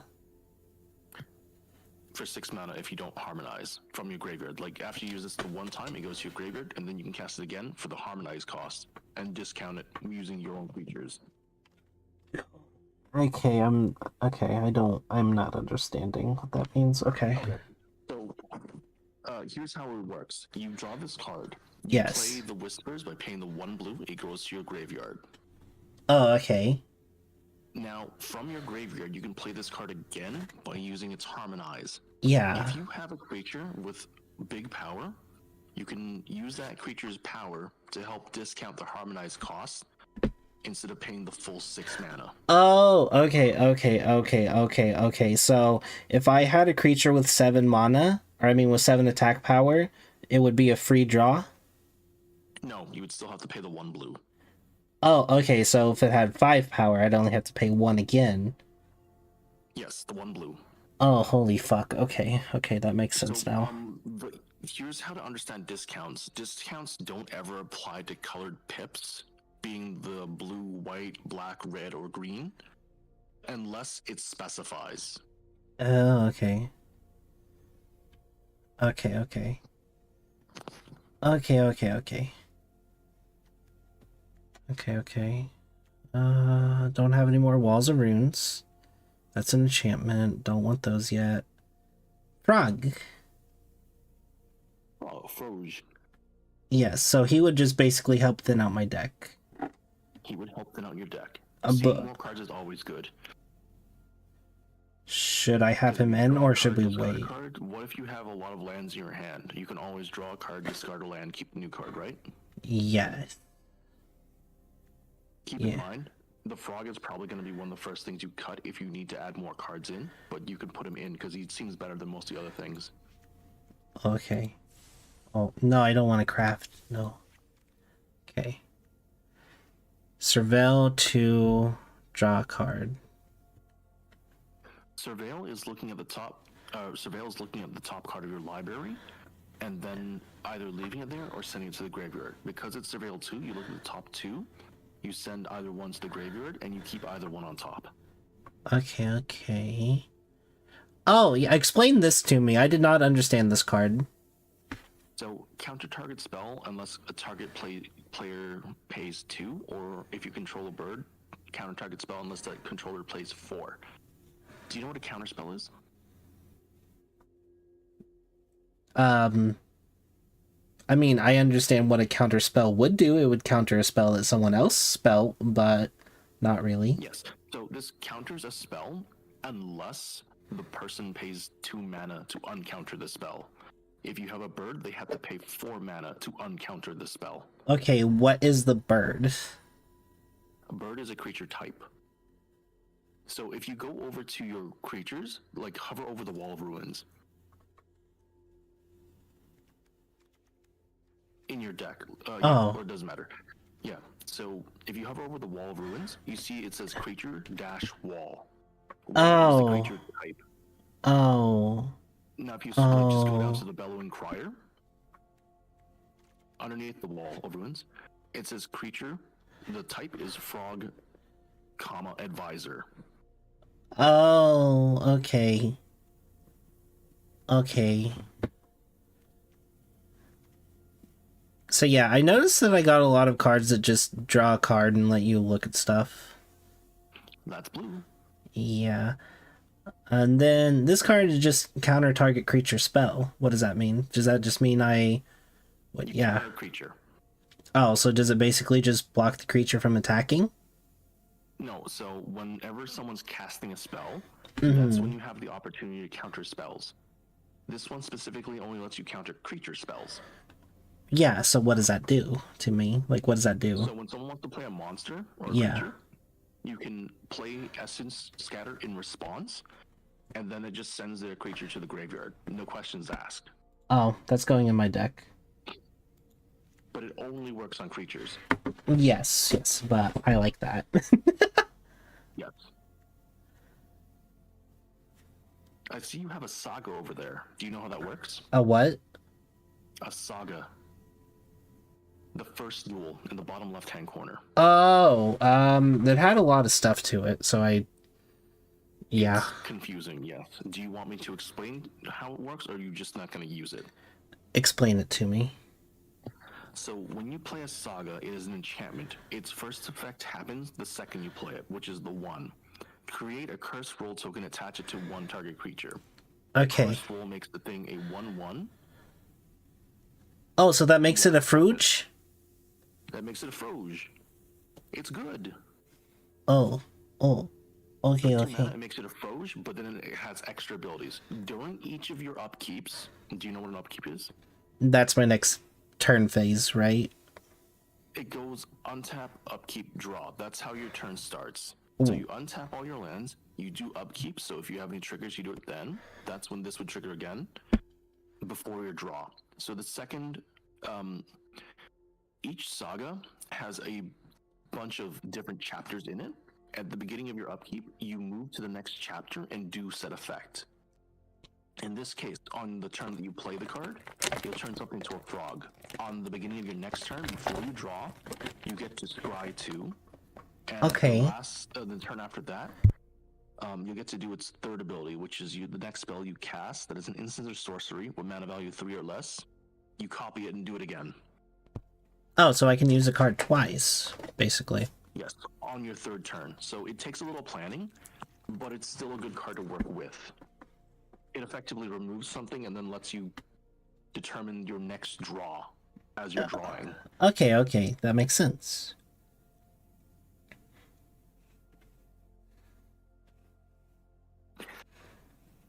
The Ichor Synthesizer is weird because it works with counters. Do you know what counters are?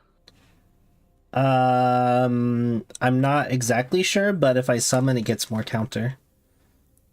Whenever you cast a non-creature spell, you put an oil counter on it. So a non-creature spell would be an instant, a sorcery, an artifact, or enchantment, but it cannot have creature after it.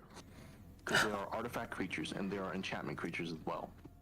Oh, okay. Oh, okay, Zelos. It's okay that you weren't able to stay. I'm getting magic explained to me. Saku is go-to for magic. Okay, so basically, if I play a spell, so wait, hold on. If I play three unsummons, does this get counters? It gets 3 oil counters. Okay. As long as it has 4 more oil counters, it can't be blocked and has +2/+0. Okay, so... Okay, that makes sense, okay. Is that a card you think I should play, or no? Probably not, if you want to work with flyers. Okay. It would get stuff. I mean, if you don't have enough cards, then sure, put that in there to fill the gaps. Okay. You can tell, have fun with the headache. This learning is headache. The spell costs 1 less to cast if you control an artifact creature. Turn target non-land permanent to its... It's unsummoned, but a little bit more expensive, unless you meet the requirements. Okay. What the hell is an artifact creature? Like... Go over to the Guidelight Optimizer next to the Ichor Synthesizer. Left one. There we go. See, that says artifact creature. Oh, okay, so I don't want this machine over matter. Card types. There's enchantments. Hi, demon. Instant, artifact, creature. Enchantments are, think enchanting kind of things, little magical doohickeys. Artifacts are like mechanical doohickeys. So you can have magical creatures or mechanical creatures. The artifact creature would be just a mechanical creature, a mechanized creature. Okay. So I don't want that either. That's kind of shit. You don't really want that.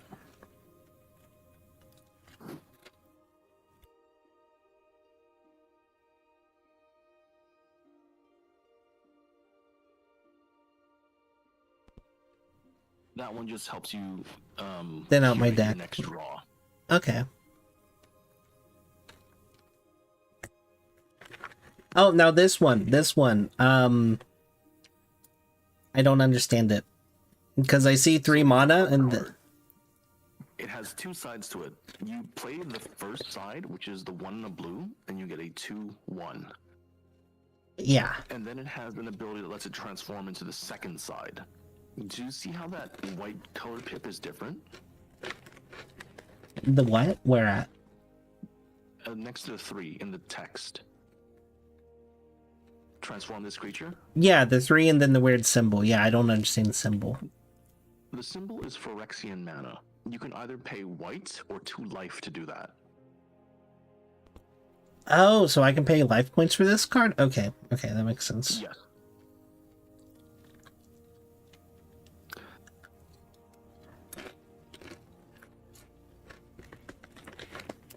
What do you think of this card?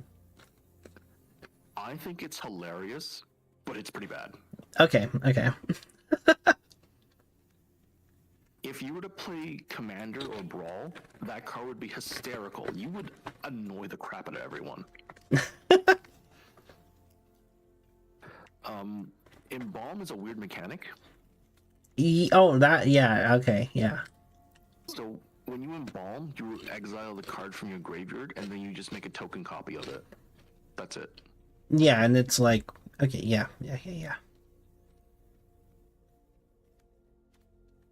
And so you do not recommend this card for my deck? I mean, do you know what a pet card is? Oh, hold on.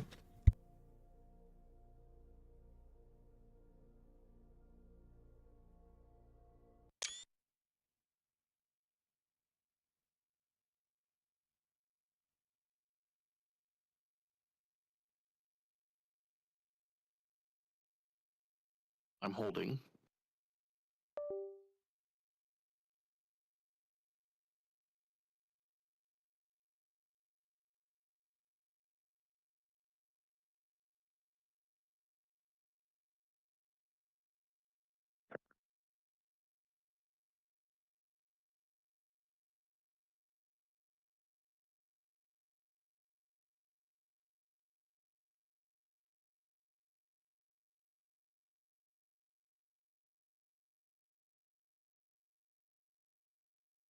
Oh, guys, droplets on BRB for a second. You just have me, but I don't know what to tell you. Hold on, I don't even know what you guys are saying. Oh no, I'm being a bad friend.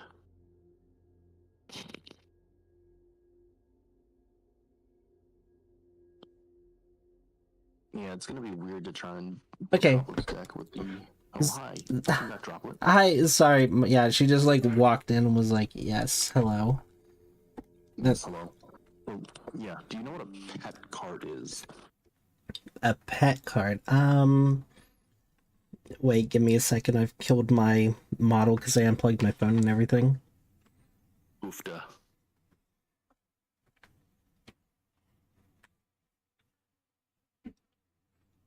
Yeah, big oofs. Okay, there we go. Now I'm moving again. Now, pet Yes. card? Yeah, pet card. Do you know what that means? No. Something that brings you joy. Like, think of a pet. A pet card is a card that it doesn't necessarily have to be good, but it could just be something enjoyable. That is a pet card to me. It's not the greatest, but it does some funny things and brings me joy. I don't know if it'll bring you joy because it's overcosted, but it does some really silly stuff. Okay, wait, how is it overcosted? It only costs 2 mana, doesn't it? 2 plus. So it's 2, you pay the 2, and then you have to pay an extra cost at the bottom there to do any of the effects. You can do all the effects, or you can only do one. Okay, but but with this card I can steal 2 of his monsters, right?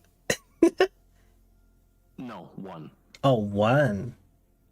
So exchange control of 2 target creatures. You would target one of yours, and you would target one of his. So you Okay. give him one of yours, and you take one of his. This card would give me joy to use. The only problem is that I don't think you'll ever do the artifacts one.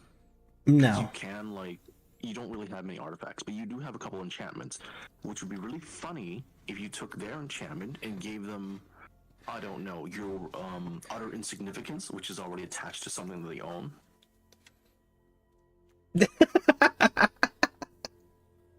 Yeah. And then you give them the power to exile their own creature.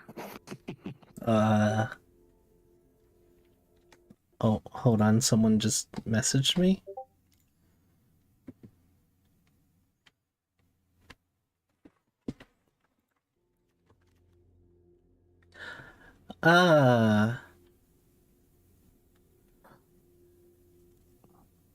Blocked whenever it attacks up to one target player mills power equal to his. Okay. Now this card I thought was good at like defending. It is because it has vigilance. Yeah, and it can't be attacked or like I mean it can't be blocked. And then they have to throw away a card if I damage them, right? Yes, it is a pretty good card. So you would say it would be good if I put this in my deck? You're playing in low powered, so you don't have to worry about synergy too much. But yeah, Yeah. if you were focused mainly on a flying control deck, I would not put it in your deck. But you have to work with what you have.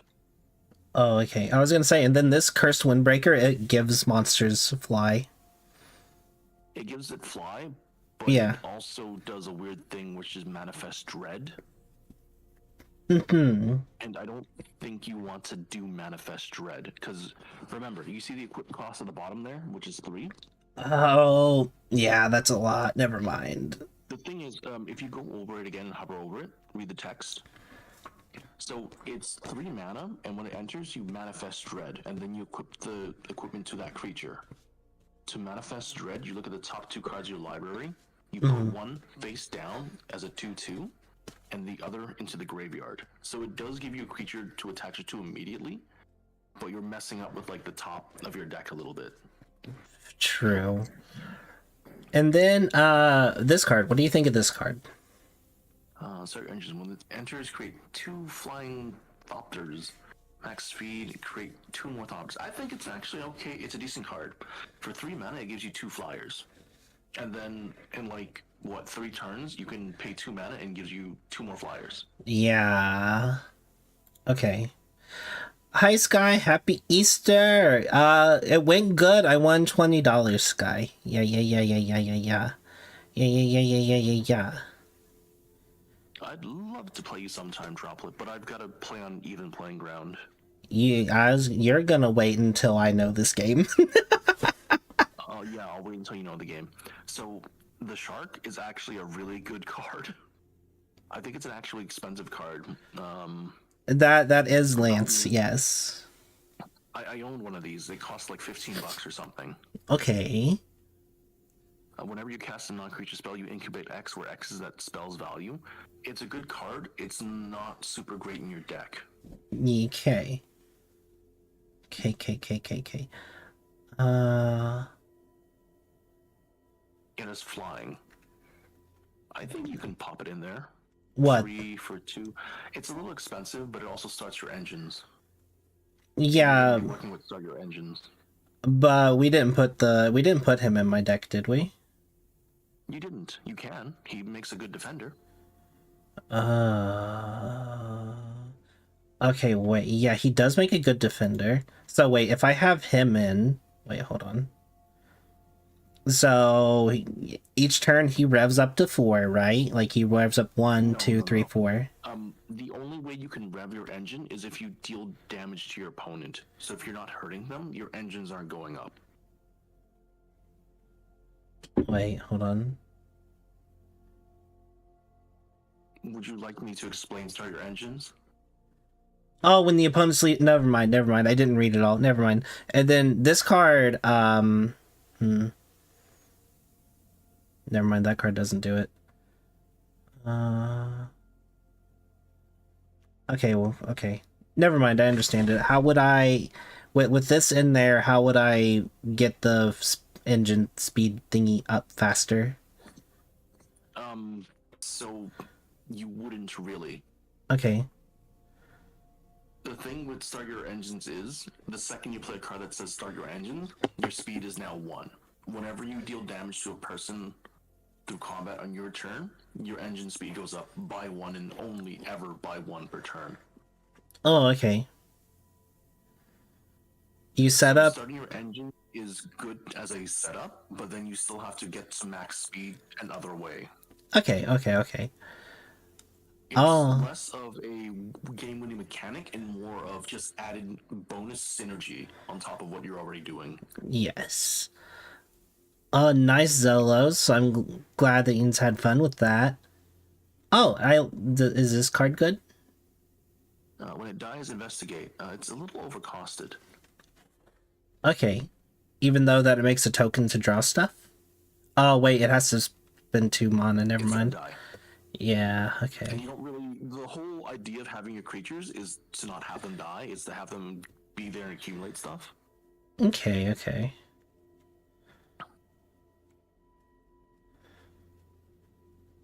Please take a look at the Bird Knight for me. Wait, the Bird Knight. Where do you see a Bird Knight? Clearing Champion. Middle Oh. card. Oh, yeah, he makes an extra creature to block with. Yeah, if he dies, big if. So he's pretty good. For 3, you get a 2/2 flyer. Wait, no, it's not when he dies. When this creature enters, create a 1/1 blue. Yeah. Even better. So it's 3 mana for 3 power. which is fair. And And fairy as well. the fairy, where do you see a fairy? Top right-hand corner or left-hand corner. So you see how that has flash? Yeah. So, you've played Yu-Gi-Oh, right? Only like original Yu-Gi-Oh. Yeah, original Yu-Gi-Oh. So you know how there's quick play spell cards? Yes.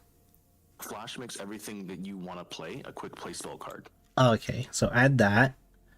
Actually, And no, sorry. Flash makes it a quick play spell card, but then this creature also gives everything flash, so it gives everything a quick play spell card ability. okay, and then what do you think of these two cards? Let's see. Exile that creature. The exile perpetually becomes enchanted and put into the battlefield under your control. It loses all the card types.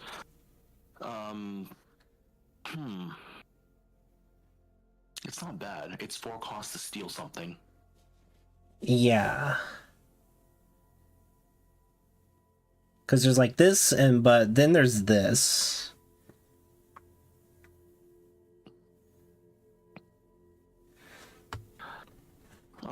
It's 4 to stun. Yeah. Mm, I'm not exactly sure what stun does, so you could explain that to me too. So you know how things go from sideways to upright, and then you can use them again? What? So Sideways? there's tapped and untapped. Yes. Untapped means you can use them, right? Yes. And then tapped means you can't. When something has a stun counter on them, you, instead of untapping them, you remove the stun counter. Oh, okay. Okay. Hi, Mark. How are you? Okay.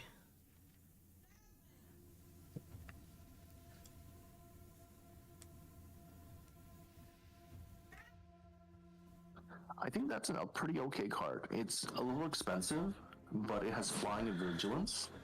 And then it also reduces the amount of damage you're taking if someone attacks you with creatures. Okay.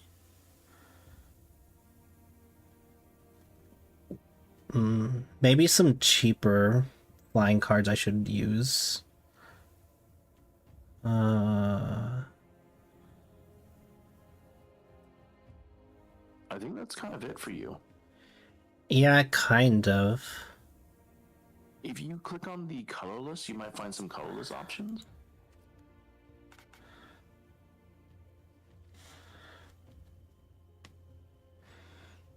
Are we a disaster? No, Astrid.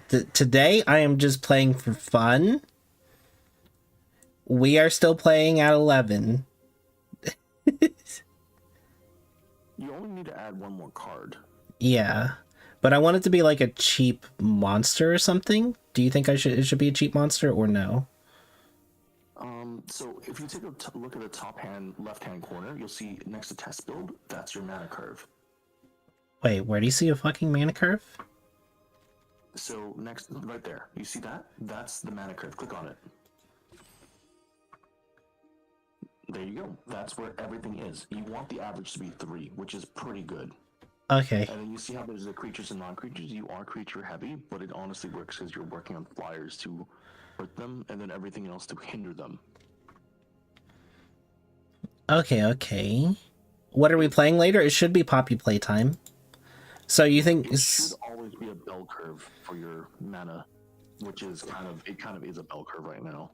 Okay, so you think I should add another spell then, is what I'm kind of hearing from you? Something that will help you remove or gain you advantage. Okay, tell me what you think of this card. I don't understand it. So it's a ley line. Ley lines, if they're in your opening hand, they just go straight to the battlefield. Yes. This card is actually not going to do anything for you. It does not do anything for me, okay. Because if you read it, creatures under your control are a creature type, and it's true for everything else. If you're playing a synergy deck where you need things to be a certain creature type, this will help you, but you don't really need them to be anything.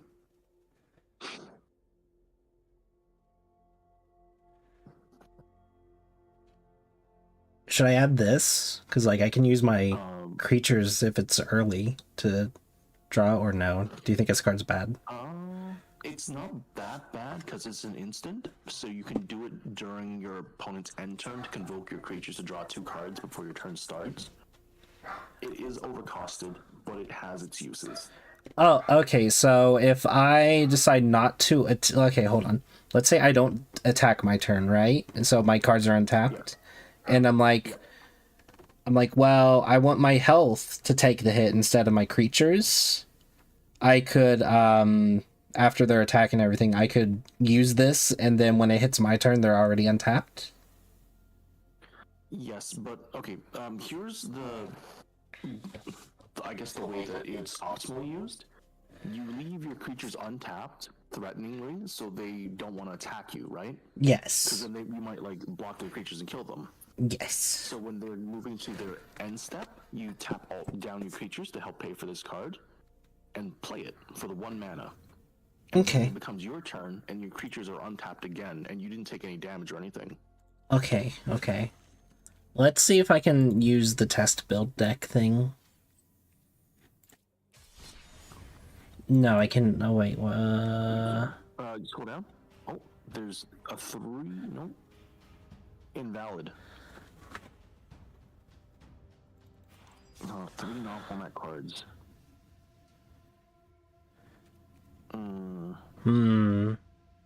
It's historic. So you're using alchemy cards, which you're not allowed to use in here. I don't know which cards are. Okay. Thing. Click change. Clone and change. Okay. Clone and change. Oh no, you just change, not clone and change. Oh. So that means you have to take out those 3 cards and replace them with something else. Okay. Can't use my burb.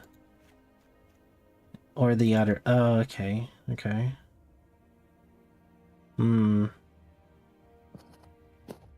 Okay.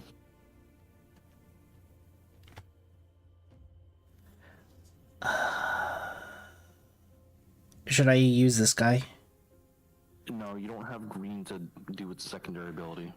Okay. Yeah, I don't have a lot of flying, sadly.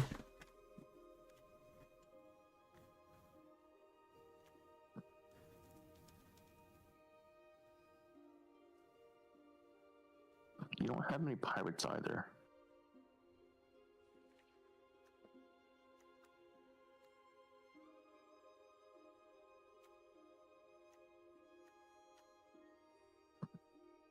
She'd be fine, wouldn't she? I mean, I wouldn't be able to use her ability, though. No.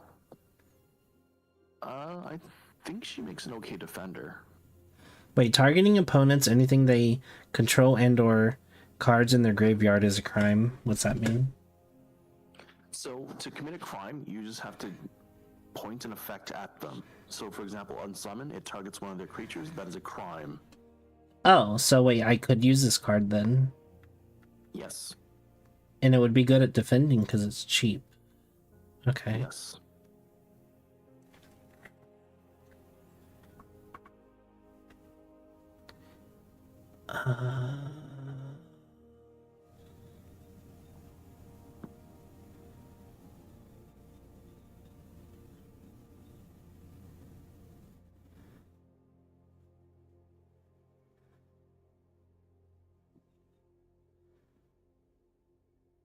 What's this mean?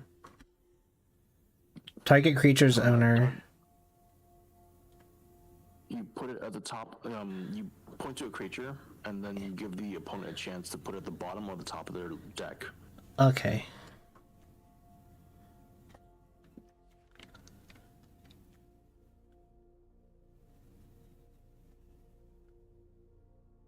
Oh, that's a weird card. It's a room, so it has 2 abilities.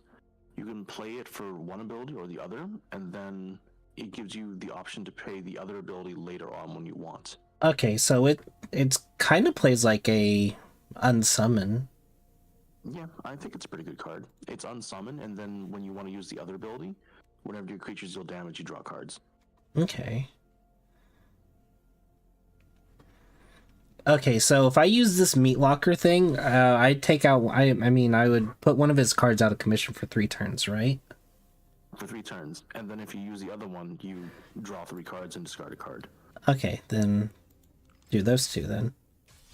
And I guess we can try the deck, maybe? Yep, scroll up. The test build. Yeah. There you go. There we go. Let's see if that's any better than whatever the fuck I was using before. Or if I'm still gonna get curb stomped. I'm probably gonna get curb stomped.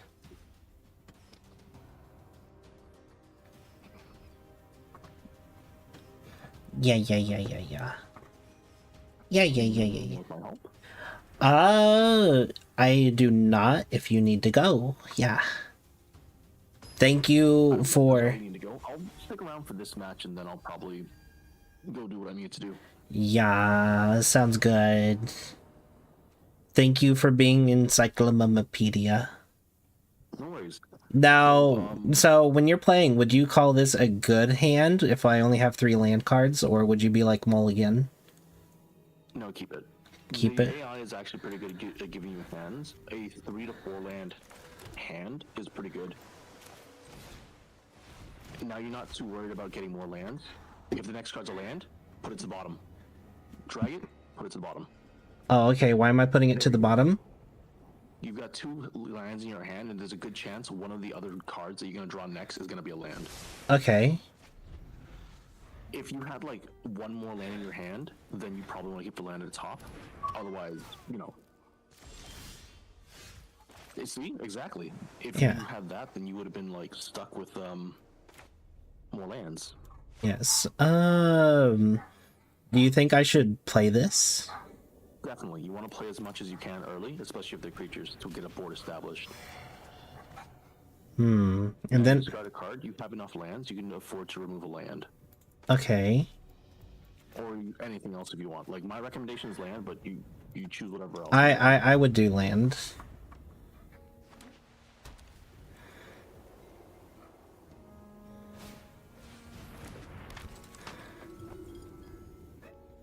Okay, so that's could be scary, but not really. Does that cat have lifelink? It does have lifelink. So you want to wait until that creature becomes a problem, because it's just going to keep stacking. Then you're going to want to unsummon it. Not Yeah. have to react right away. Yeah. What'd that do, actually? Spark I guess you might as well 4. do that now. Spark 4 droplet. Gotcha. Nani.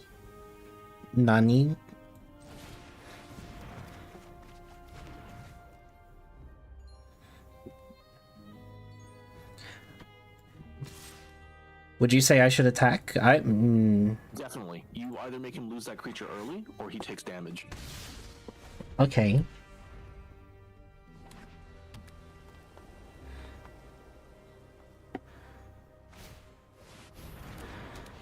Ooh, now that's going to be a problem.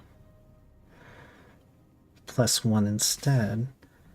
This creature gets +2/+2 as long as you have 25 or more life. Okay. So I just block again, and then I can unsummon that creature later. I can actually unsummon this during his turn, right? You can unsummon during his turn. Okay. Don't attack. He can block with the 3/3 Oh. and just kill your creature with no repercussions. Yes, he could. Okay. Okay. It doesn't have vigilance, so if he does attack with it, then you're free to just wail on him.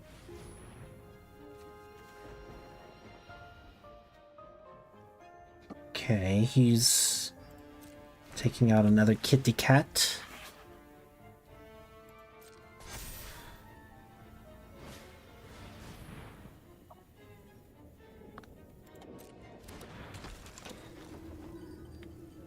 Oh, he's running life gain, so it's gonna be a problem for you.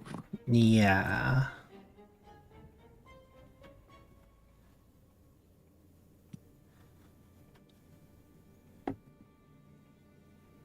Yeah, because I'm already not getting... Okay.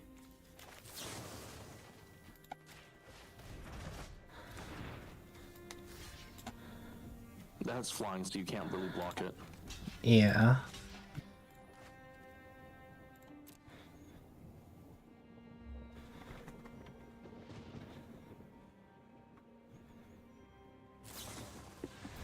Ah, Unfortunate. that is unfortunate.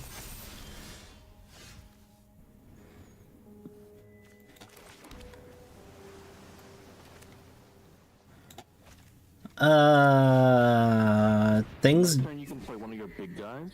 Yeah, and then I can like desummon the Angel of Vitality.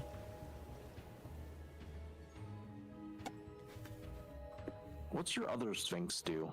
Is that Oh. the stunning one? No, this is the one that lets me draw cards whenever flying units attack. Okay.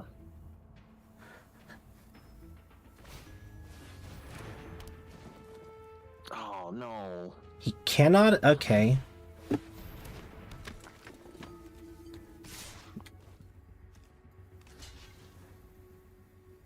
Wait, hold on. What is this card? Lifelink. So when it does damage, it gains life based on how much damage it does. Okay, so It's still gonna gain life regardless. Lifelink is kind of super annoying like that. okay.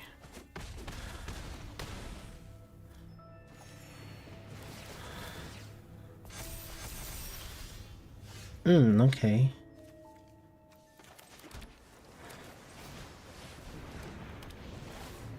I should get rid of the angel, right?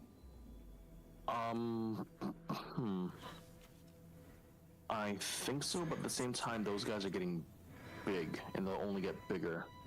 The angel gets advantage; those things get big. Okay. I'll get rid of one of Yeah, those. get rid of that one, and then if he tries to attack with the angel, you can kill it.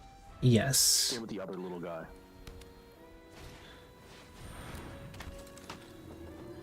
So in this case, you want to kill the 3/3 and leave the angel alone, and then when he attacks with the angel again, you kill the angel that time. Okay.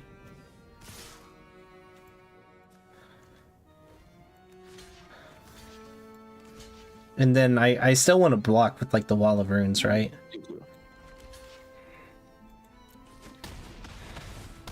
Now, because of the way he played, as long as you can get like another creature on the board, he's not going to be able to do anything. Okay. Oh, I could actually. Ooh. If you cast it on the angel, and then just make sure you kill the dude, or have a way to get rid of the dude. Okay, cast it on the angel. Yeah, I guess that works. And then I can summon the High Fae. Yeah. Wait, no, wait. What's the other one? The Sphinx. I didn't have enough for it. Yeah, Sphinx. Let's see. And then I could just attack, couldn't I? Don't. Don't? Because, yeah. You see Oh it's yeah. on the board, right? I need to tap. I need to tap, yeah. I would tap, yeah. You need him to. You gotta bait it out, or at least find a way to get rid of it.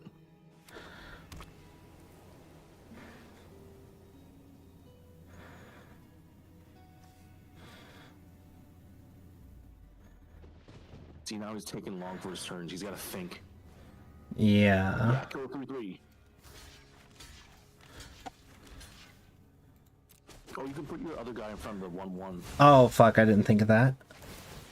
Wait, see, when I first summon a monster, I think it can't do anything. Yeah. Okay, ooh, do you think I should summon the Sphinx or the guy that gives +1 to everything that's flying? Sphinx, you need to draw cards now. Okay. So I recommend you attack with the fairy and not the Sphinx. Leave it behind to block and kill like one of the cats. Okay.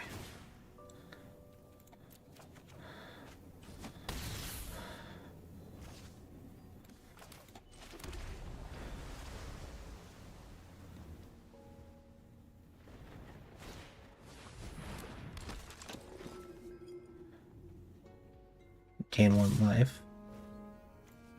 Now just kill the cats. Yeah.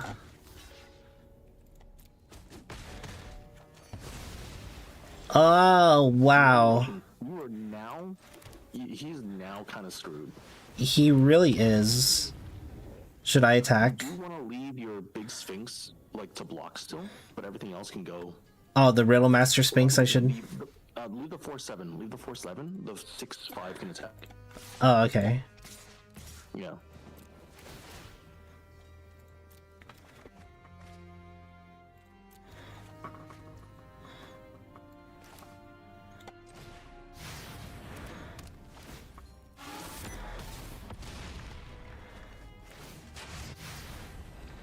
Oh, lots of pretty stuff going on.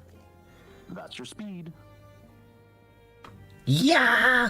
Oh, there's my speed. Now you're just gonna whittle him down. We can't do shit. Yeah, we... I probably would have lost this by myself, I'm gonna be honest. Good chance. Because, he played super aggressive.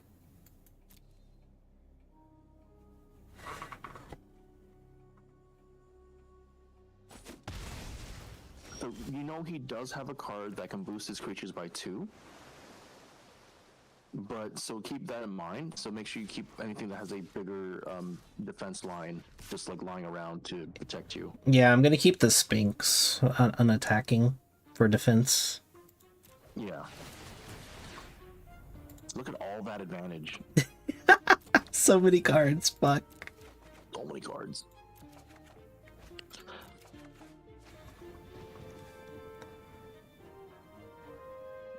Okay, now I don't want to do any of those. Yeah. Yeah. I'll summon a monster, though. Can I just keep summoning monsters? Like, do I not run out of monster space? You do not run out of monster space. Oh, okay.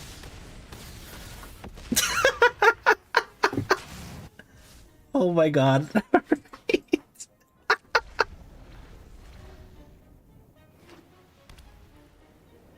Ooh, he's in a bad situation. He really is. You, My turn. I don't want to unsummon either. I'll just... you got 13. I think you can just straight kill him. Yeah.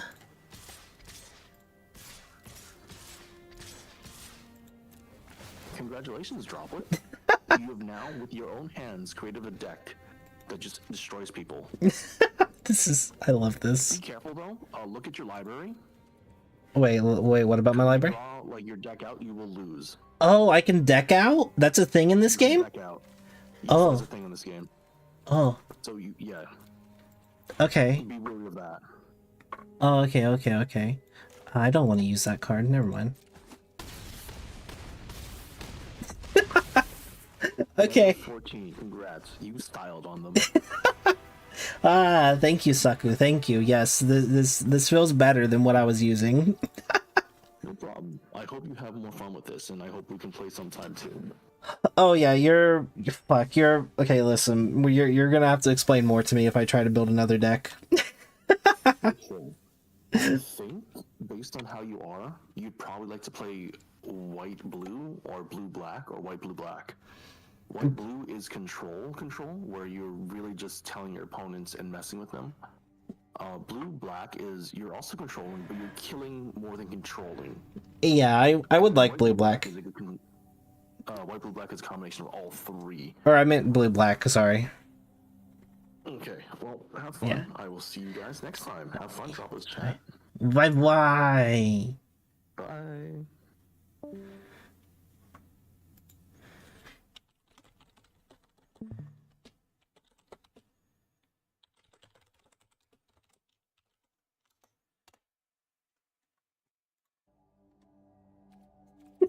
Now that's a sweaty deck. Listen. We love sweaty decks. We love sweaty decks.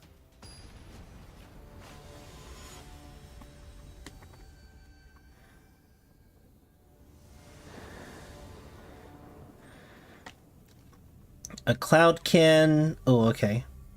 Okay. I want this. Okay. Summon.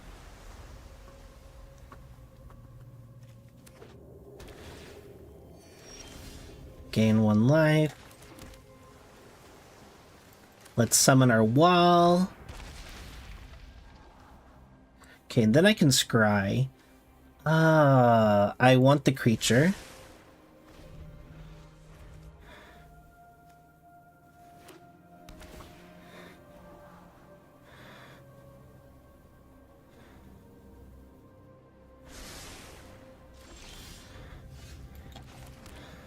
Then we will summon our Warden to make everything cost less.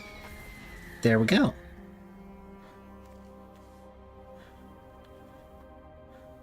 Did chat disappear? What do you mean, David?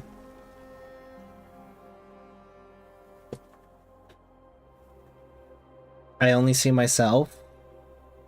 I mean, there's 3 viewers in here.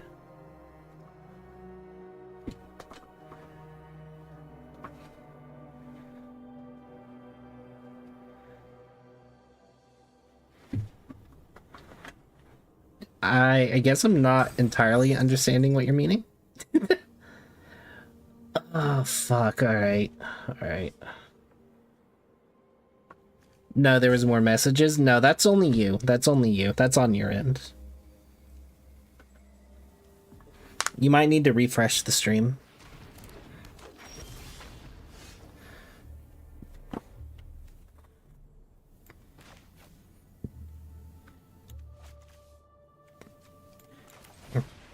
Let's do this to summon another card. Okay.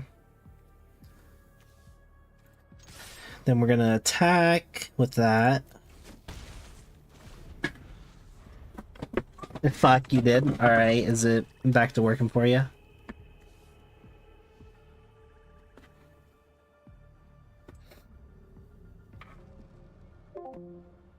Okay, okay.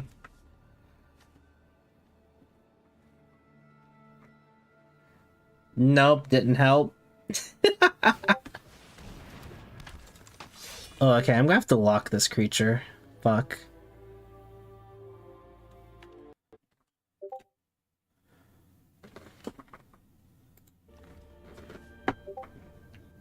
It'll fix itself, yes.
Okay. Oh, okay, okay.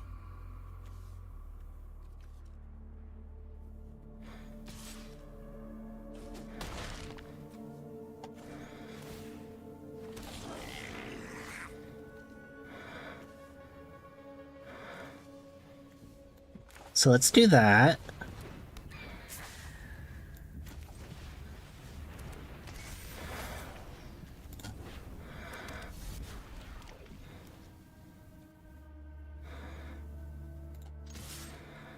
Then attack again.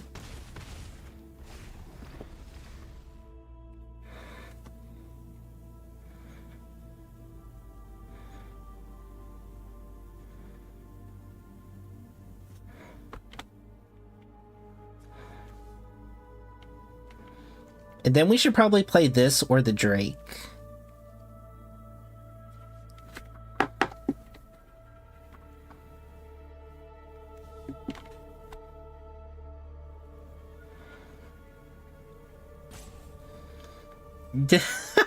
He's really tinkin'. Destroy a target creature. Fuck. Alright. Alright.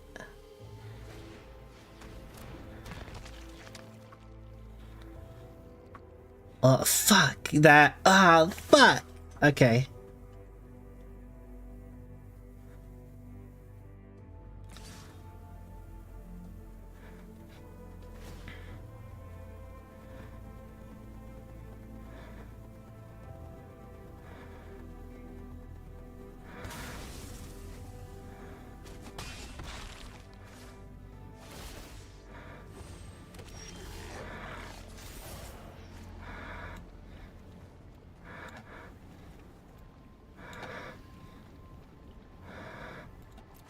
Okay, let's do it like that.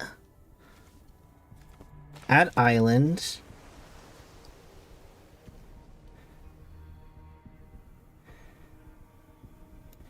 Let's do this then. And then we're not gonna attack, but we're gonna... Actually, we're gonna attack with her and defend with the other two.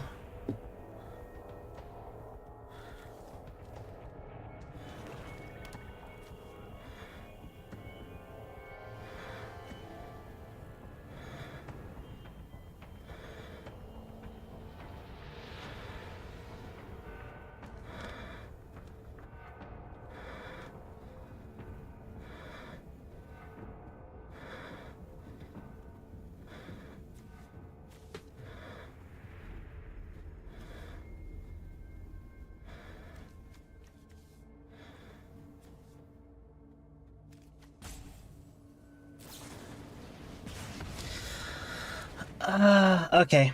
Okay. I should have just attacked him with all my shit. Damn. Okay.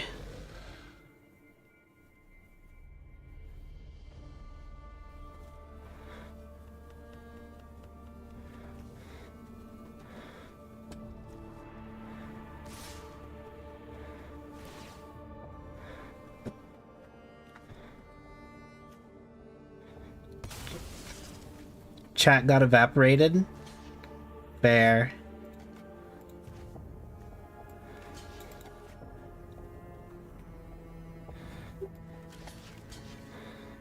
Block. Fuck, dude.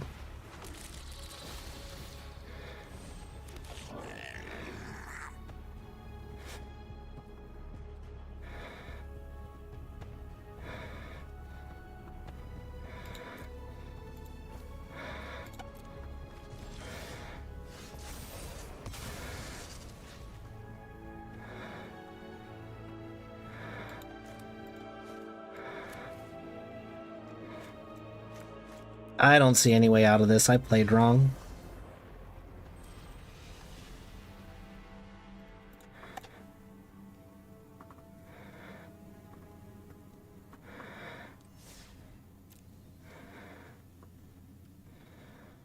Animal corgi.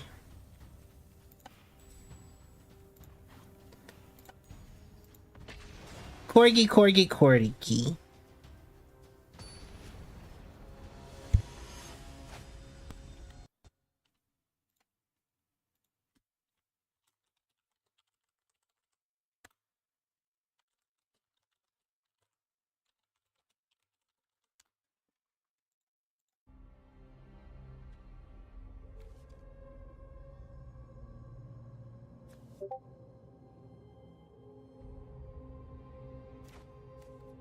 Let's keep it.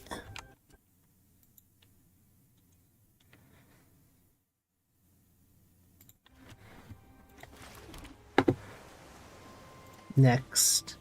Intern. What? No, you never bug me, Zealous. No, no. Yeah, try to catch all in the next stream. Thank you.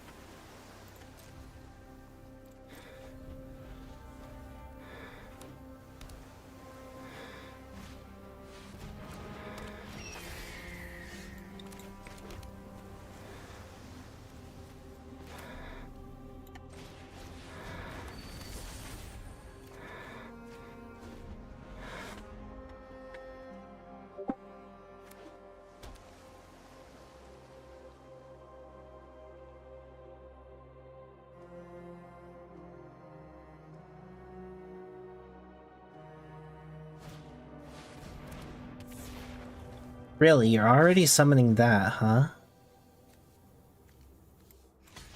Okay, I'll block it.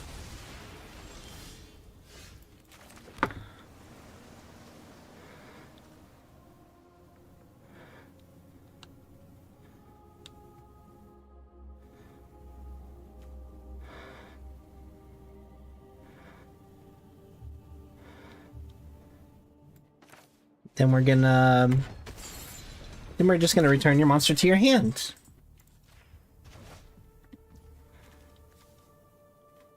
Then I'm gonna play this card.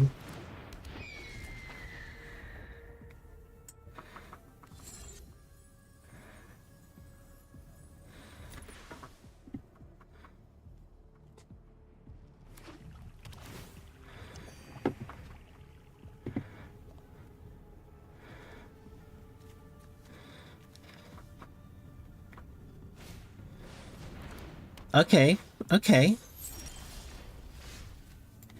Let's put this monster out there.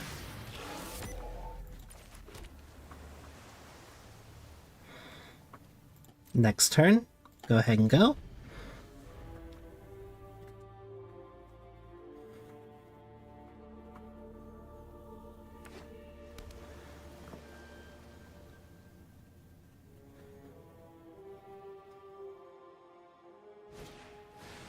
Okay, you're gonna try playing that again, that's fair. Let's do that, then put out my Veteran Ice Climber.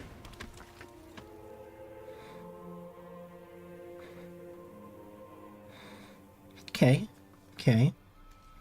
Next turn. No attacks. End turn.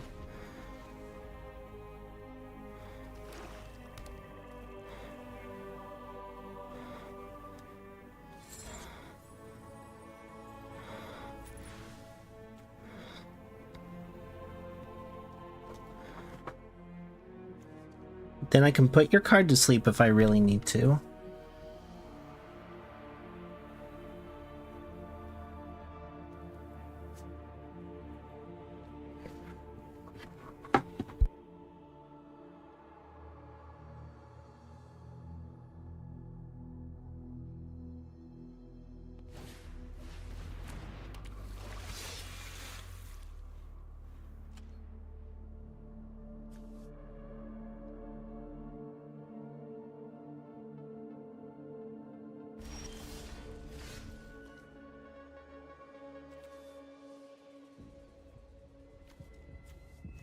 Okay, so I could do this.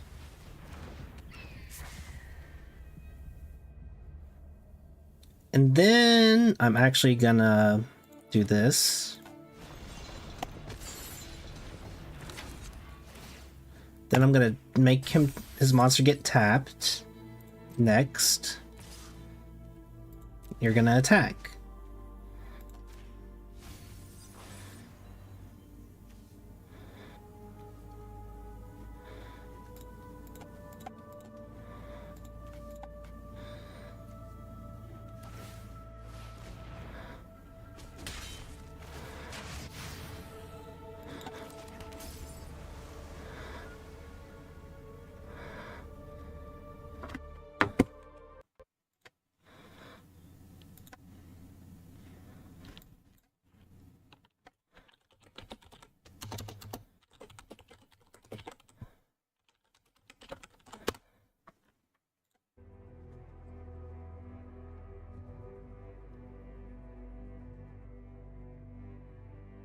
Oh, he's gonna return that one. Okay.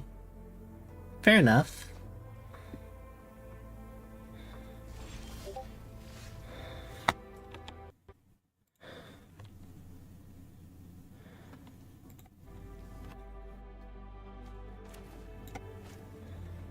So here, I can do 4.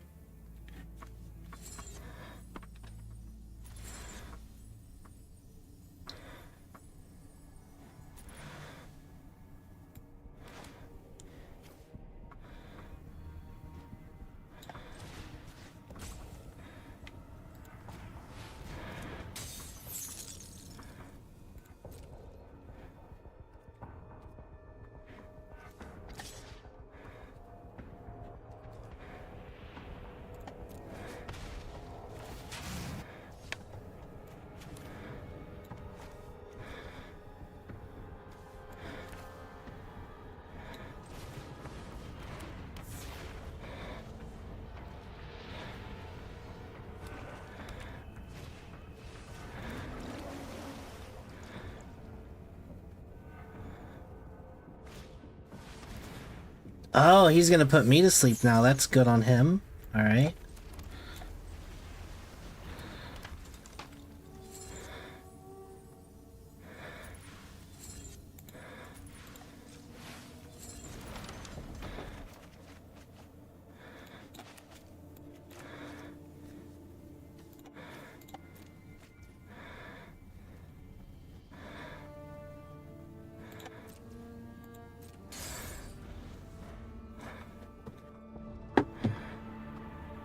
Okay, let's see what he tries to do. Resolve. Do I need more help? Oh, no. See, look, I tried to make him mill something, but this came out instead, and I forgot that he can just revive it. Resolve.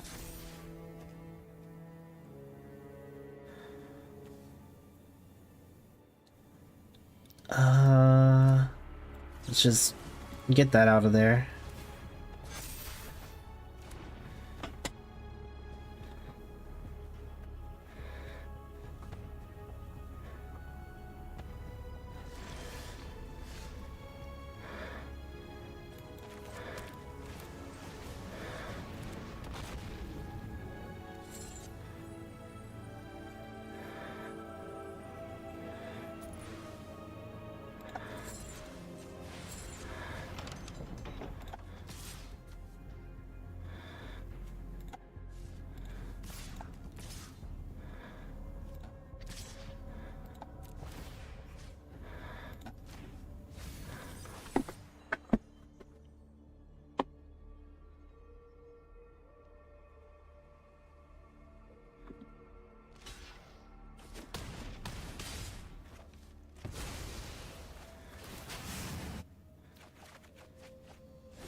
Oh, fuck, I didn't need more land.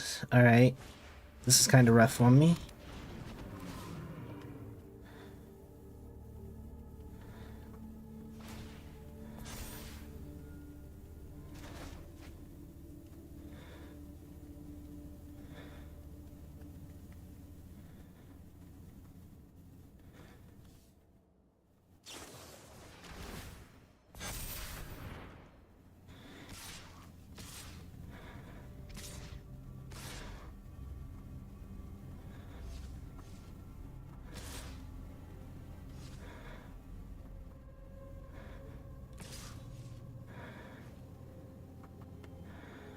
Hello, Eves.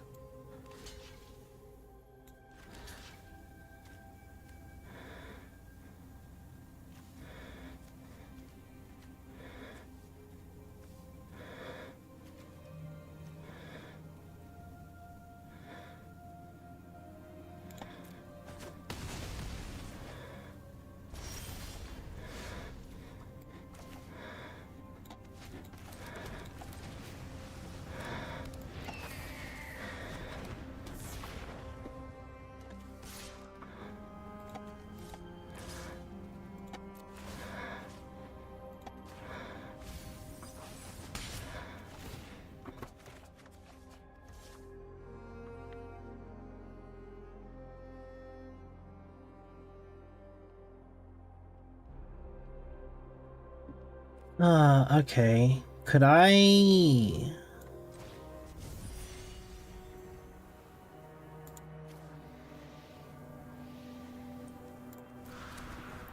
Creature...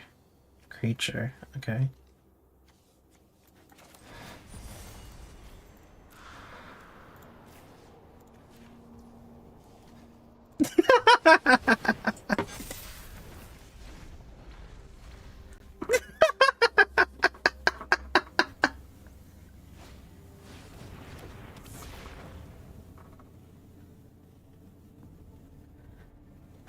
SpongeBob SquarePants a Patrick game? Nice, Sue.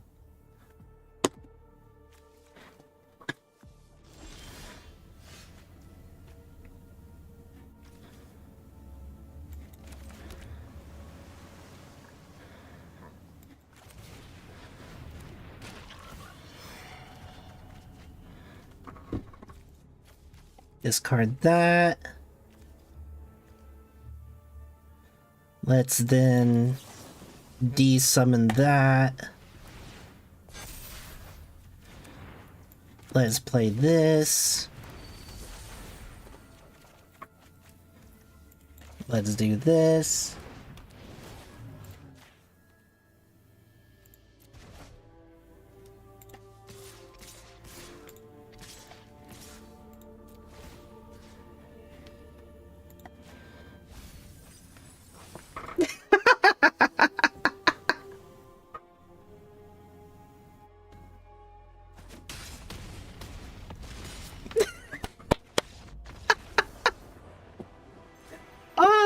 That worked out too much in my favor. That worked out too much in my favor.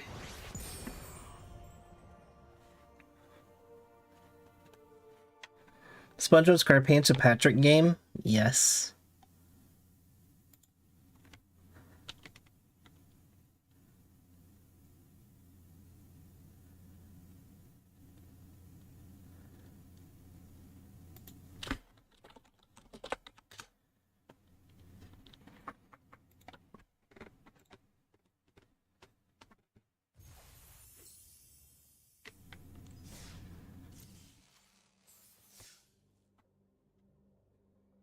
Used to enter a jump in event.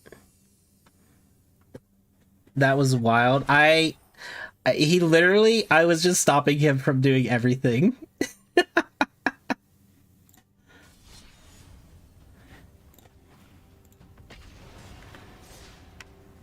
Magic card game, yeah, Yoko, it's kind of fun.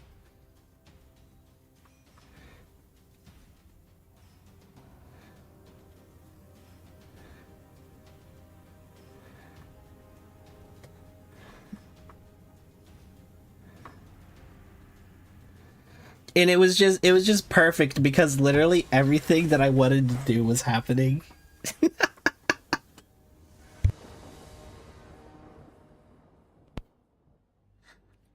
Okay, yeah, this would actually work. I like this one. Okay. It would be nice to summon this and that. Those would be 2 walls for me. And I can even unsummon something if I need to. Is my voice a bit lower than usual? Probably. I'm not sick though. No, no, no, no, no. No sickle, no sickle. No, no, no.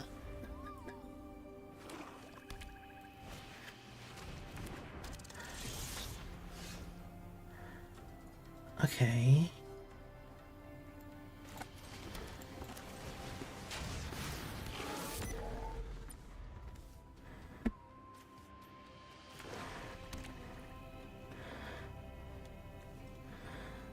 Just checking, thank you.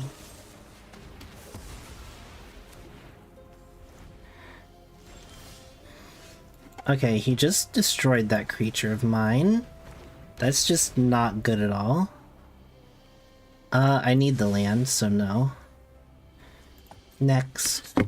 In turn.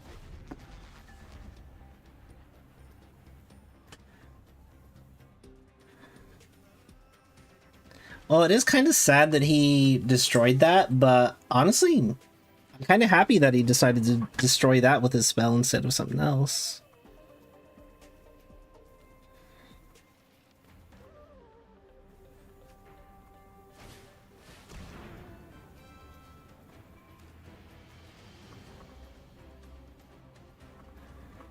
Oh, you're gonna have me discard 2 cards? Okay. Okay. Resolve. We'll just get rid of those 2.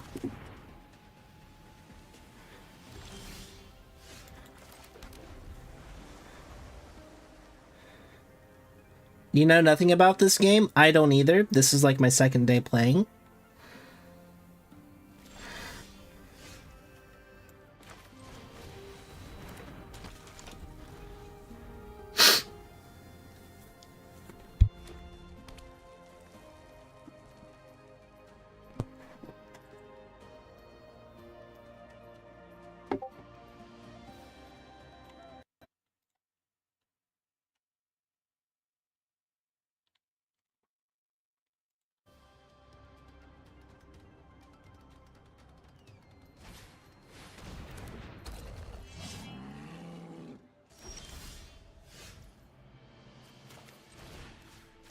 Well, we'll just lock that card away.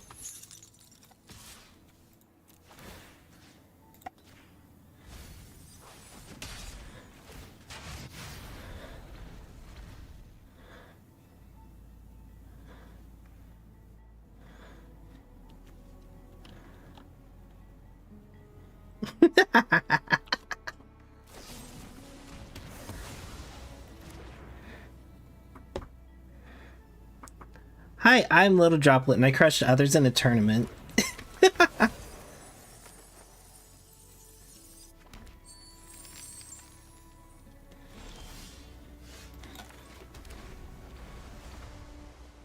Oh my.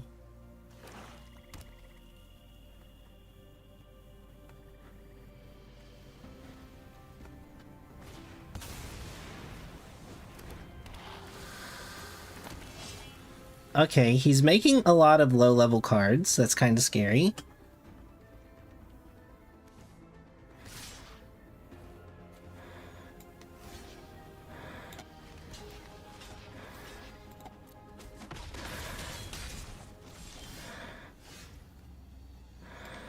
Okay, summon that. Is just really funny.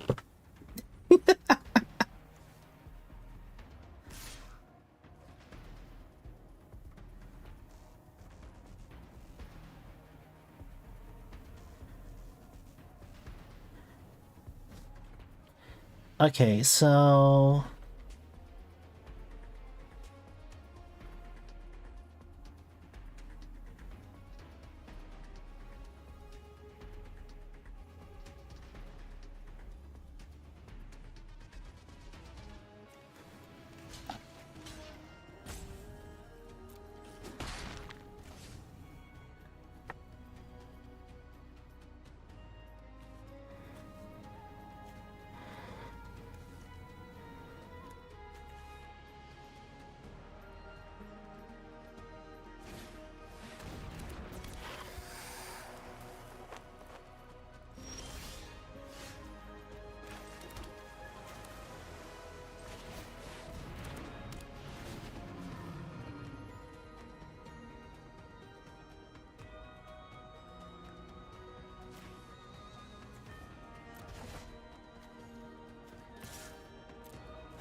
I am doing everything I can to slow this guy down.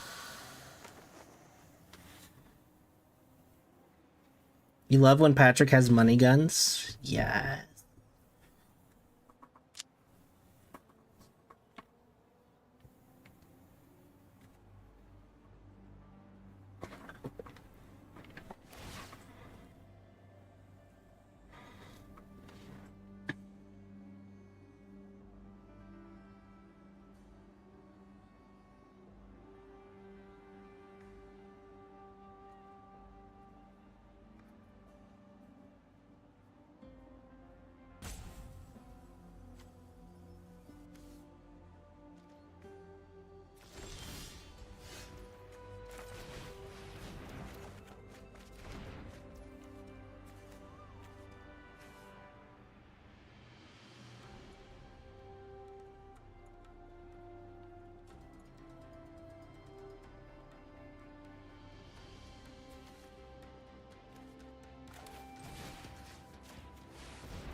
Vroom vroom, motherfucker!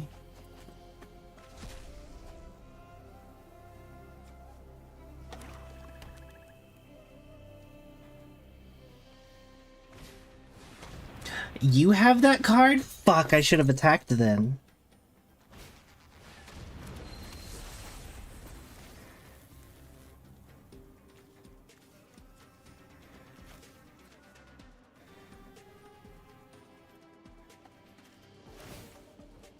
Oh, he's taking my cards now. Fuck, okay.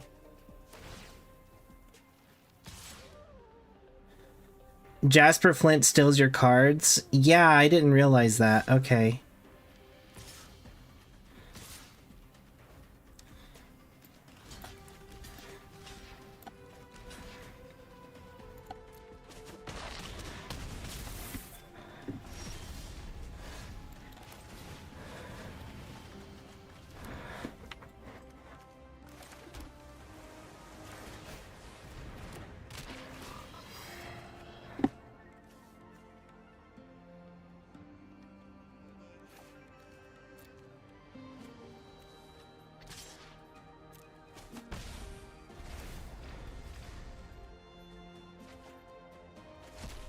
Okay, okay. I'm gonna chalk this one up to me not understanding this card. Fuck.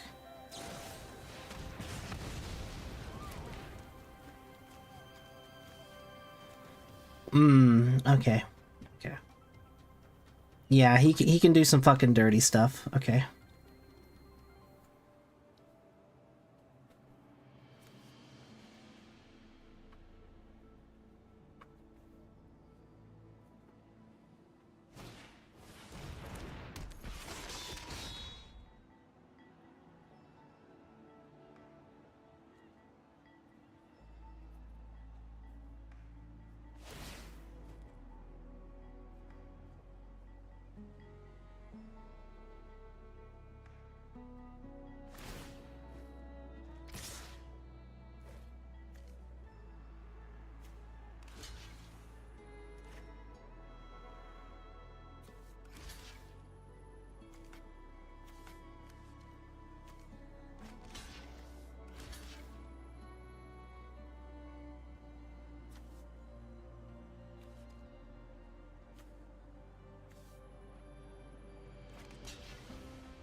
Yep. Okay, we're just gonna concede because this guy won. I didn't understand Jasper. I don't see any point in struggling. He fuck. He fucking just took control of my deck with that one fucking card. That's so... Ugh. I wish I would have known that.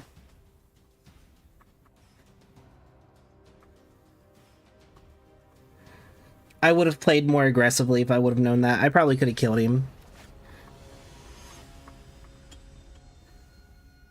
If I would have been just a tad bit more aggressive. Okay, let's keep that hand.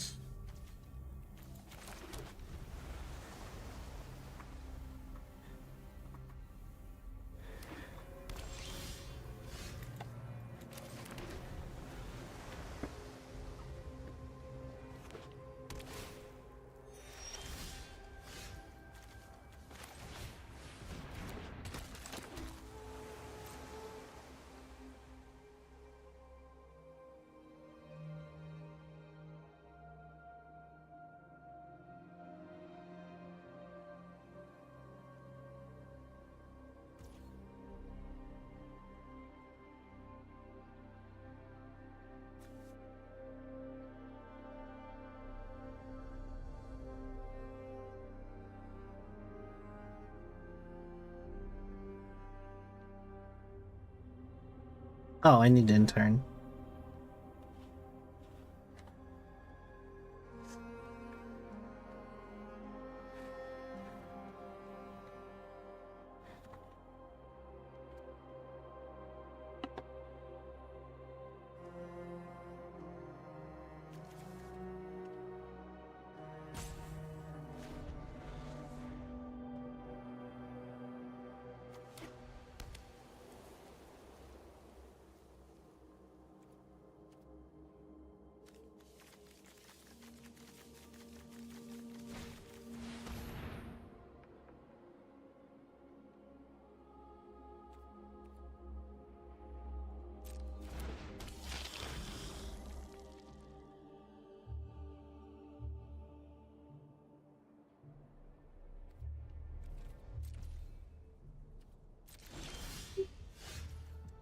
Okay, any amount of damage a source with Death Touch deals to a creature is enough to destroy it.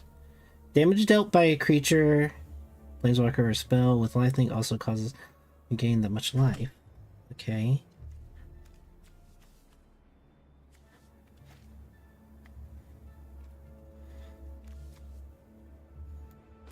I could just unsummon it for one.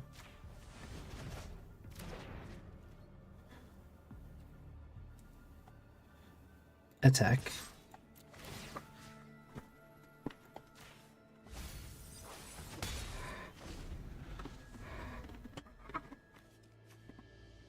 Okay, that's actually good that that got thrown away. That could have kind of blocked my Ice Climber. Whenever you gain life, put a plus on this creature. When this creature dies, return another. Okay.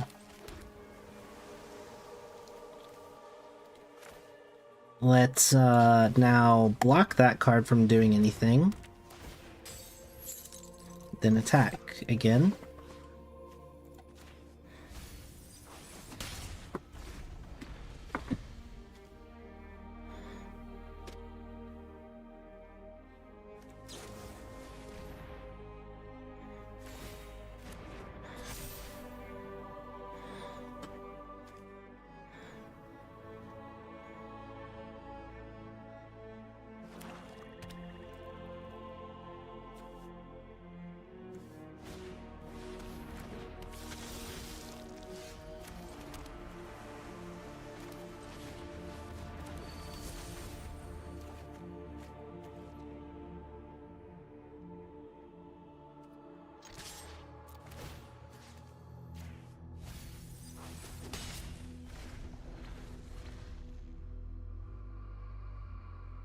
Okay, another good one got thrown away, thank God.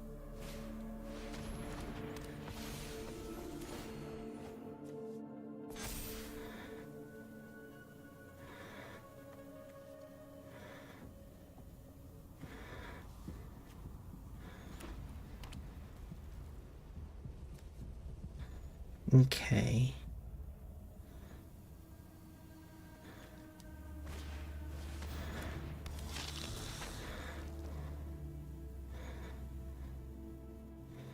Huh, alright.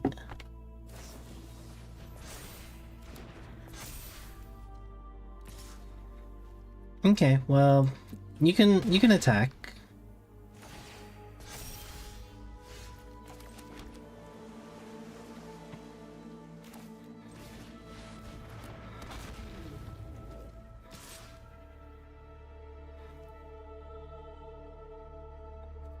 I'll leave that for defense.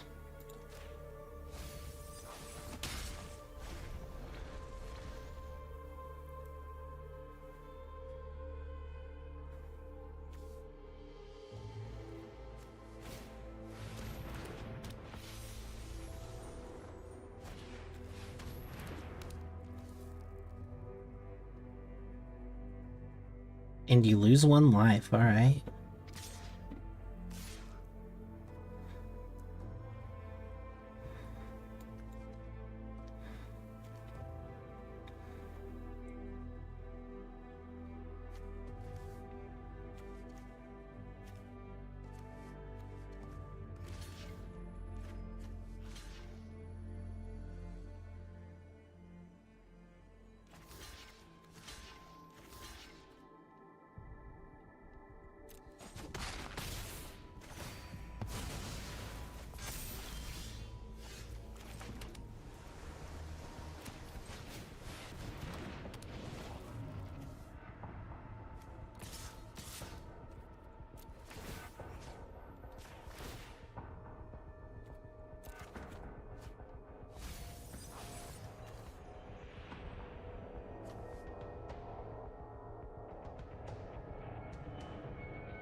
Okay, good, good, good. Oh, are you just gonna take the hit? Okay.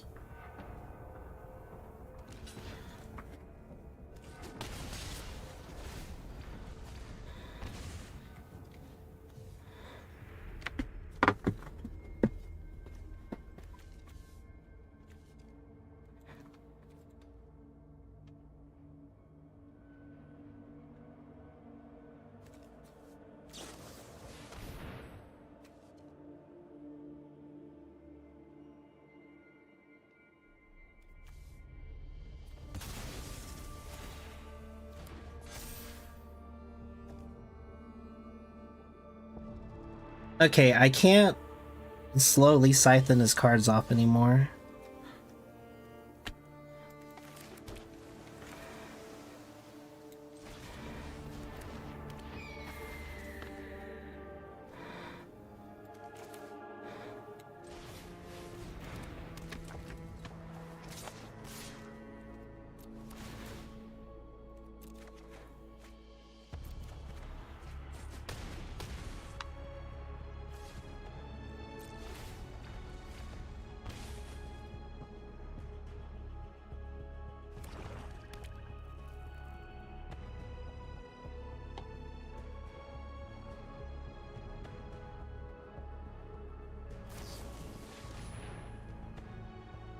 Oh, you just killed my thing. Okay.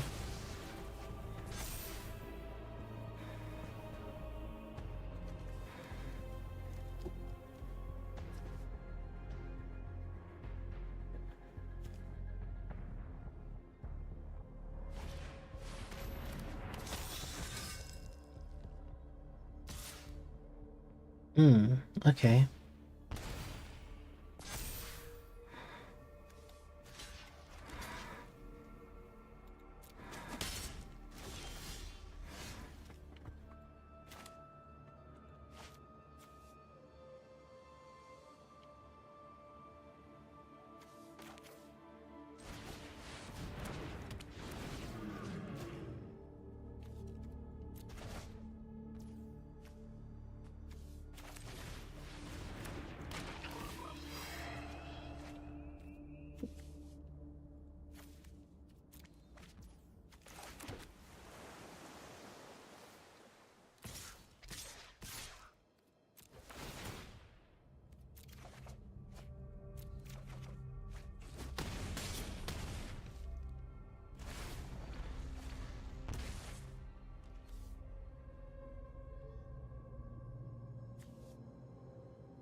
Holy fuck, he keeps gaining life!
Oh, I beat him.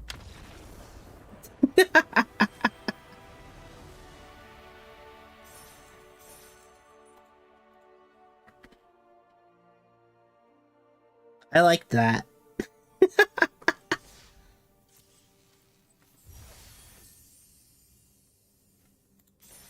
Okay, okay, okay. Okay, okay, okay.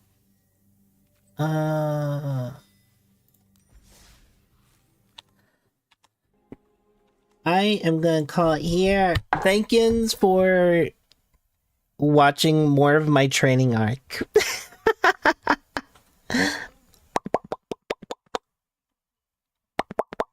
I'll see you in half an hour.